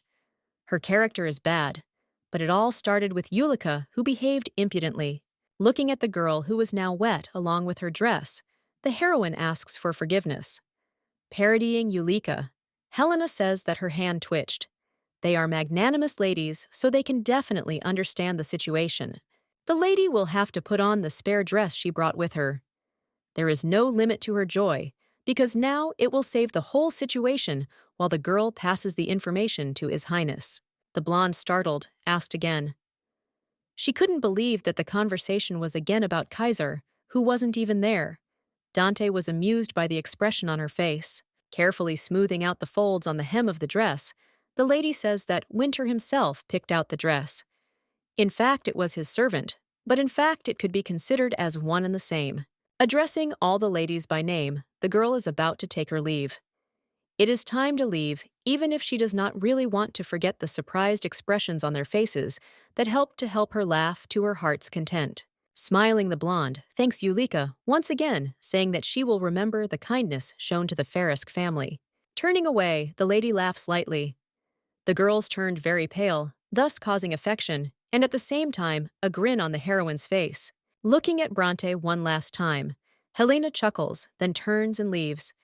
She hopes that they will meet again soon, but another time, in better circumstances. Bowing, the lady tries not to show it, because there are more than enough problems for today. Now all that remains for her is to leave the castle and go in search of His Highness. This will become a good memory from childhood, as something insignificant and unnecessary, but it would be better not to meet such foolish ladies. Yulika slowly gets up from the ground, shaking off her outfit. Now she has a personal score to settle with Helena Faresca, who today managed to disgrace the aristocrat in front of her friends. Sitting on the sofa, the lady tries to rub off the stain, which felt like it had doubled in size after the girl began her fabric-saving operation. The rag was completely soaked, acquiring a scarlet hue that did not want to go away. We had to conclude that there was nothing more to do about it, because any efforts would be in vain. Throwing her napkin aside, the blonde leans back in her chair. She doesn't really care because now she has an excuse not to go out into the hall to see the guests. The only strange thing is what happened just recently. Lady Bronte must have had something in mind, because otherwise she wouldn't have even approached the princess who didn't bother anyone. Due to the closeness of the Yulika family, to the favorite, their influence was one of the greatest. Even as a Margravine, she was very involved in politics, so it seems that she has more influence than the Faresca family who refused to do so. Such a noble family would have no advantage in pestering Helena, who had no intention of starting a conflict out of thin air. The memory of the lady approaching the princess, talking about some rumors that she herself was spreading, comes back to mind. The lady insistently asked him to stop talking about their friendship, because His Highness would receive a huge blow to his reputation from a girl in such an awful dress. Perhaps all the attempts were made because she likes Kaiser. It is a little cute, but the expression of jealousy almost touched Helena herself, which she did not like at all. There is a rustling sound behind the door. Then a second knock. Gray, who had been expected for almost the entire event, finally found a minute to chat with his girlfriend, so he arrived in the hall. After all, the maiden herself came to the castle to see His Highness during the coronation, so it was not worth refusing such an opportunity. Looking at the open window, the lady noticed that it was snowing again outside. It seemed that winter was coming into its own. So intending to watch this, the maiden went further into the window. The hand itself reaches forward, grabbing the window frame, which turned out to be open even on the other side. It is cool outside as expected. Dante sighs as he looks at the snowy city. The words are firmly lodged in his head. But in order to understand whether a dress is a country dress or not, you need to wear it often, which the princess, of course, does not do. In her past life, the Duchess wasn't even interested in clothes and jewelry. Before becoming an empress, the girl wandered the streets and battlefields, and after becoming one, she began to date more often, even more often than before. Renatus doesn't have a single good memory of the Imperial Palace, which isn't surprising, but for some reason she still misses those times. His thoughts are interrupted by the warmth that suddenly envelops the master. A male voice joyfully says that he has finally found what he has been looking for all over the castle for so long. Turning her head, the blonde asks incomprehensibly how Kaiser ended up in this particular room at this particular time. By all laws of logic, he should have continued to receive guests outside. Everything turned out to be much simpler than it seemed, because the girl was not visible. So I had to ask someone who knew, and they said that the princess was in this room. Pointing to her dress, the lady says that her clothes are a little dirty. The man again thought that his girlfriend avoids everything and everyone, because she is lazy, which is partly true. Laughing, the brunette notes that this is already more like the usual behavior of the beauty he has known for so long. It seems that the main character of the party should not be anywhere other than the coronation hall. However, the young man had already managed to greet everyone and then leave for only 10 minutes. After that letter, the friend was going to scold Kaiser for the way he behaved. But looking at his tired face, which probably hadn't slept for several days, all she could do was remain silent. Now you can feel the guy becoming the crown prince, because he finally started putting in more effort. On top of that, the man became taller than the girl, which was incredibly annoying. Deciding to do something weird, the brunette leans down, pinning the master to the wall with his hand. Now their faces are at the same level, allowing them to talk. By extending her palm and pressing it against his cheek, the girl screams that this is too close. The man is not going to kneel, but it would be better to return to the original position. A little jokingly, the girl says that it would be nice to do what he suggests. She always likes to look down on someone, so the guy can happily bend his knee. Exhaling, the young man smiles again. In all this chaos, he really missed such light moments and jokes from his girlfriend, who helped him a lot, cheering him up. Getting down on one knee, the brunette asks about how the master sees him now. Obviously, the girl should be satisfied with how the whole outcome ended. Glad that Winter still has the strength to joke, the princess gestures that she likes absolutely everything. If someone sees the crown prince in such a pose, they will be frightened. However, looking into his eyes, the lady will definitely not be able to say something like that. So warm palms fall on the man's face. Without removing her hand, the blonde quietly congratulates Kaiser on his 18th birthday and thanks him for being born. This time, the congratulations are more than sincere. Falling silent, the maiden expects at least some kind of reaction from her charge, but instead, silence descends in the room. The man was covered in scarlet paint, which was almost invisible due to the palms that still did not let go of the young man's face, not allowing him to get any view of what was happening. The couple stands in a strange pose, absolutely silent.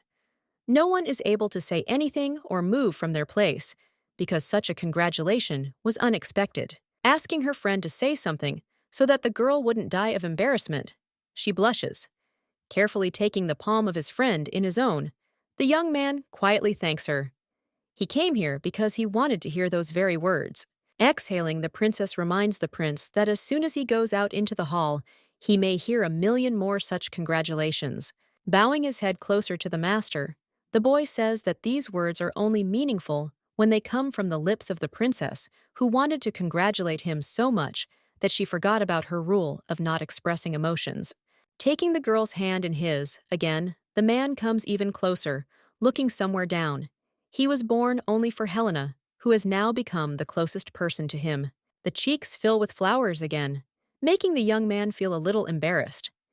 In the voice of the future emperor, one can hear the desire to burst into tears, which will soon take over. The blonde snuggles up to her friend and inhales his scent. The girl could only hug the closest person, without whom she could no longer imagine her life. The stubborn and lonely student recognized his teacher as someone so important that it made him feel much better. The words spoken a minute ago will not be forgotten, even after years. After the gala reception was over, the brother and sister had 3 free days to spend as they saw fit. So Helena, of course, was going to spend them at home and sleep. Leonard was obviously planning to visit many houses as the couple's parents do. At the reception, the young man received many letters with invitations from various aristocrats. Instead of accepting the invitation, the blonde remembers that he has long wanted to go on an excursion to the Knights Detachment. They arrived in the capital, which means he can finally visit the cherished place. The boy is even more of a model student than the princess had previously thought of him. Skipping classes, he wanted to attend the academy, thereby still attending some training. In that case, it turns out that the estate will soon be completely empty, leaving Helena to take care of herself in complete solitude. This meant that she could sleep and eat to her heart's content. The plans were again destroyed literally in the second half of the same day, because Kaiser appeared at the castle, who, greeting the master, announced that he had arrived to visit. Getting out of bed, the blonde sighs heavily.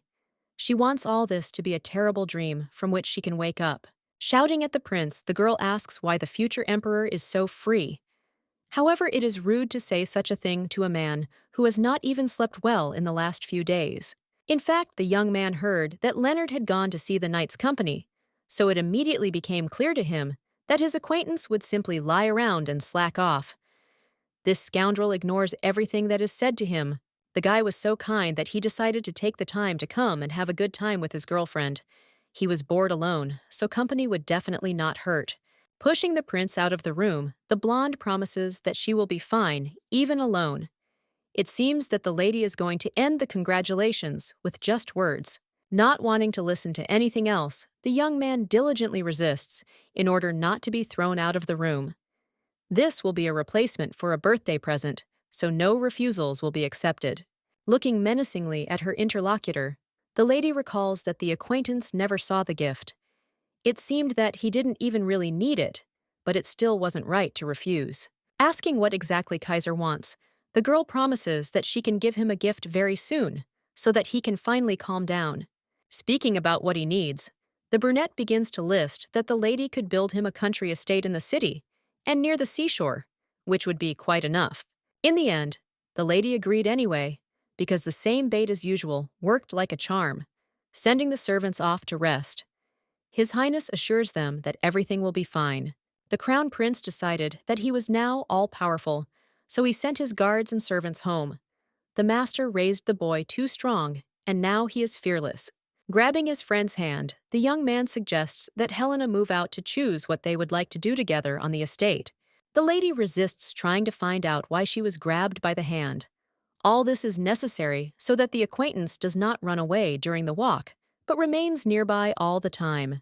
There is no need to worry, but it is no longer possible to believe in this, because Kaiser remembers very well how earlier at the festival, a long time ago, the princess simply disappeared, running away into the alley. The discussion is over, because the blonde has nothing more to say. The prince seems pleased with his work, especially since he will now be holding hands with Helena. Looking at the young man who was smiling at the memories, the maiden sighed today. So be it. She would let him do whatever he wanted, but next time he wouldn't get away with it so easily. Pointing to some bakery, the guy suggests heading there, and since it's a birthday present, the girl nods in agreement, intending to follow all the instructions. The maid puts down a mug of tea and a teapot, which are filled with hot liquid. Now all that remains is to start drinking tea and sweets that have just been purchased. Turning to Kaiser, the blonde wants to ask some important question, thereby distracting the man from looking at the ceiling. For some reason today, the girl felt like all the actions were for her, although everything should have been the other way around. Today was not Helena's birthday, but Winter's, so the injustice must be eliminated. Taking another sip of the liquid, the man says that he apparently doesn't notice any difference. He prefers to give things to his friends, but since they came out because of the emperor, he is obliged to buy something too. The brunette grins and says that as a prince, he only uses what was made by great masters, so he doesn't need it at all. Switching to laughter, the young man can no longer contain himself from the expression on Faresque's face. It is clear from it that she was disgusted by the fact that she was literally being mocked even if in jest. Breaking off a piece of pie, which seemed to melt in the mouth, the lady once again clarified her question. Perhaps the young man wants to buy something, despite how their conversation started. With a welcoming smile, the young man says dreamily that if he could, he would definitely buy Helena, who could then spend all her free time with him. Continuing to chew, the blonde watches as her friend bursts into laughter again. It seems he has a few more lives lying around. This guy has become too cunning in the last few years. In the past, when the princess tried to bully the boy, nothing came of it. But over time, everything changed. Perhaps the Imperial castle is built on bad ground because the character is getting worse each time. Distracting Helena from her thoughts, the guy asks about yesterday's reception, which it seems was not bad at all. The girl does not know at all, because first she spent 15 minutes outside and then simply hid in the room. Virgo didn't even meet anyone. It was quite her style. But sometimes you need to get out of your comfort zone to find new acquaintances and friends. Thinking again about what he could ask next, the young man clarifies whether any men really touched the lady even after she herself went into the room. The blonde suddenly stutters as she begins to say that everything is fine. This stop makes it clear that something is clearly wrong, and most likely someone dared to touch her. Jumping up from his seat, the brunette once again clarifies what was said in horror. It's not that bad, but perhaps the lady managed to make friends with the daughter of the Bronte family, who herself pestered her. The blonde tried to do everything possible to make Dante leave the event, or at least expose him. All attempts failed. The brunette freezes and pierces his interlocutor with his gaze. He associates McGrathing with something not so pleasant after all the strife and conflicts that were wrapped up around the favorite. Falling back into the chair, the young man sighed loudly. It seemed he expected to hear anything except that hateful name, which he no longer even wanted to remember. The face became noticeably sadder, hiding those very true, joyful emotions that were previously available for viewing. The prince seemed to want to turn around and leave to remain in his thoughts. Noticing such a sharp change, the blonde gasps, realizing that she said complete stupidity. The Bronte family is on the side of the prince's opponent, considering that the favorite really caused a lot of problems even after the signed peace agreement. Deciding to quickly change the subject, the girl calls out to Kaiser, saying that she has something, and she would like to give this little thing to the young man who deserves his gift. A snow-white box with a tied flower bow appears on the table. The girl admits her mistake because she should have done it during the reception, but the gift itself was not very good compared to the others, so it would be better to give it now. Grasping the bundle as if it were some kind of miracle, the young man cannot believe his eyes. Asking a million questions, he constantly clarifies whether it is really his and whether he can really open it for him. By nodding, the maiden warns that the gift is extremely modest, so you shouldn't count on any expensive clothes or jewelry, which definitely won't be there. A scarf made of dark green fabric, more reminiscent of a swamp, is shown out of the box. It is made of warm material, which is just right for winter. The brunette freezes, fascinated by what he has wanted to receive for so long. It seems that his face reflects pure delight, which makes him move on. While examining the item, the guy comments on Helena's knitting skills because this piece of material looks like rags. From rags which might even be embarrassing to wear anywhere. Stretching her hand forward and cursing along the way, the beauty asks to return the rightful thing to its owner, because that is how it should be, but the friend only throws the scarf over his shoulder. Stroking the scarf, the brunette happily says that he likes this gift much more than anything else. This, of course, is not true, because at the reception, the guy received much more varied jewelry. Saying a sincere thank you, the boy objects, because everything that was given at the reception was for the whole kingdom, and this thing was for him personally, especially given by his best friend. Because Helena has spent quite a lot of time with Kaiser, it immediately becomes clear that he is happy. This puts one into a bit of a stupor, because the heroine did not even hope for gratitude. The beauty couldn't even imagine that the young man would like an ordinary handmade scarf. To such an extent, opening her mouth in surprise, the lady tries to replay everything that happened in her head. Starting to laugh again, the brunette tries to restrain himself a little so as not to provoke strange questions from his friend, who seems to be absolutely indifferent. Shouting about how much he likes the thing, the prince doesn't even pay attention to the murderous expression on the face of the interlocutor sitting opposite him. At first, it may seem like it's all a joke, but the young man likes the scarf so much that he is ready to give his life for it, just to be together all the time. Night came when it was time for the couple to return back to their home. Unlike the lands of the duchy, which were a province, the capital's night was dazzlingly luxurious with many lights. Looking out the window and noticing the many reflections outside, the girl looks at the buildings that rush by at great speed due to the speed of the carriage. The views were truly worth it, remaining invariably beautiful. 500 years ago, the Empress spent countless nights in this city. Sometimes they were spent working, sometimes just on the street, but now everything seems even more beautiful, adding to the charm that was there before. Kaiser, who had volunteered to go with the lady, was sitting opposite, falling asleep as he walked.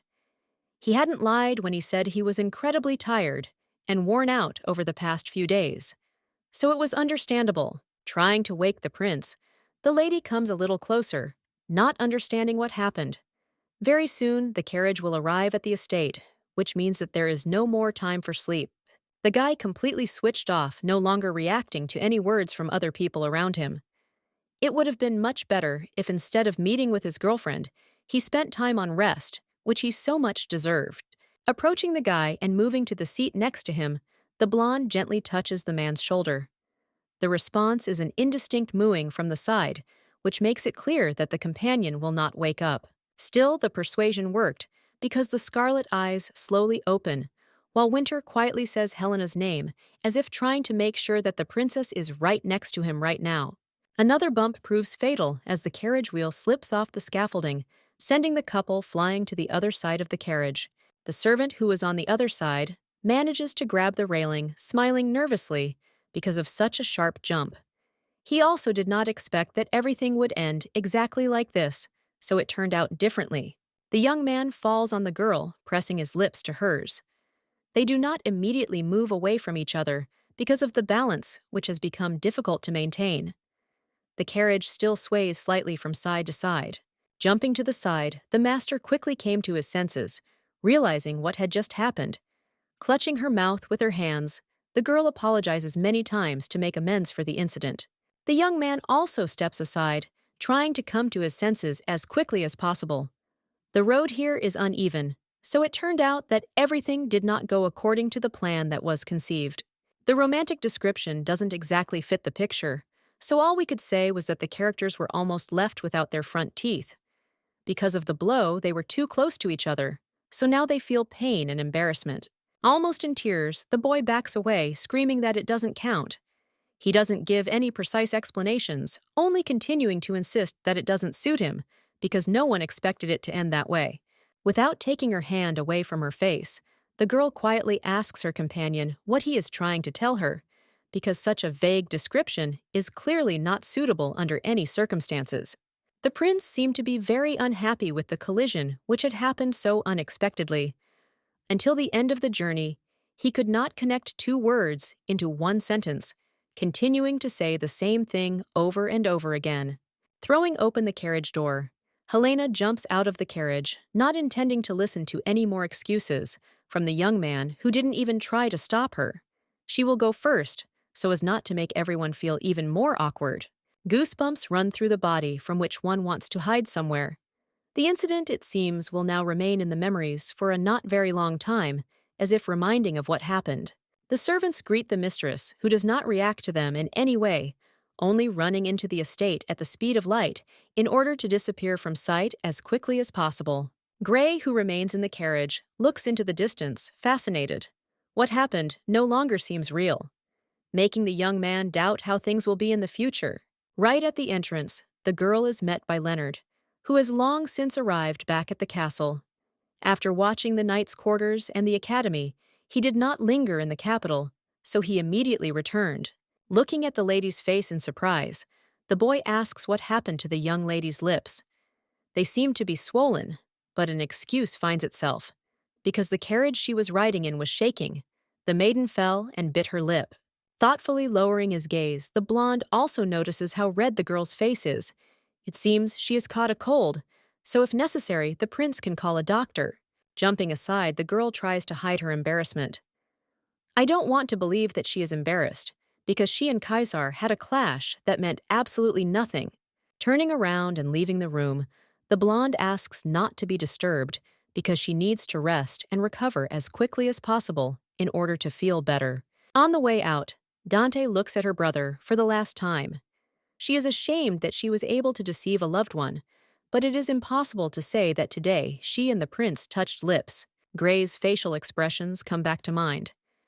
He seemed confused and upset that what happened had dented his face, making him look less than an emperor.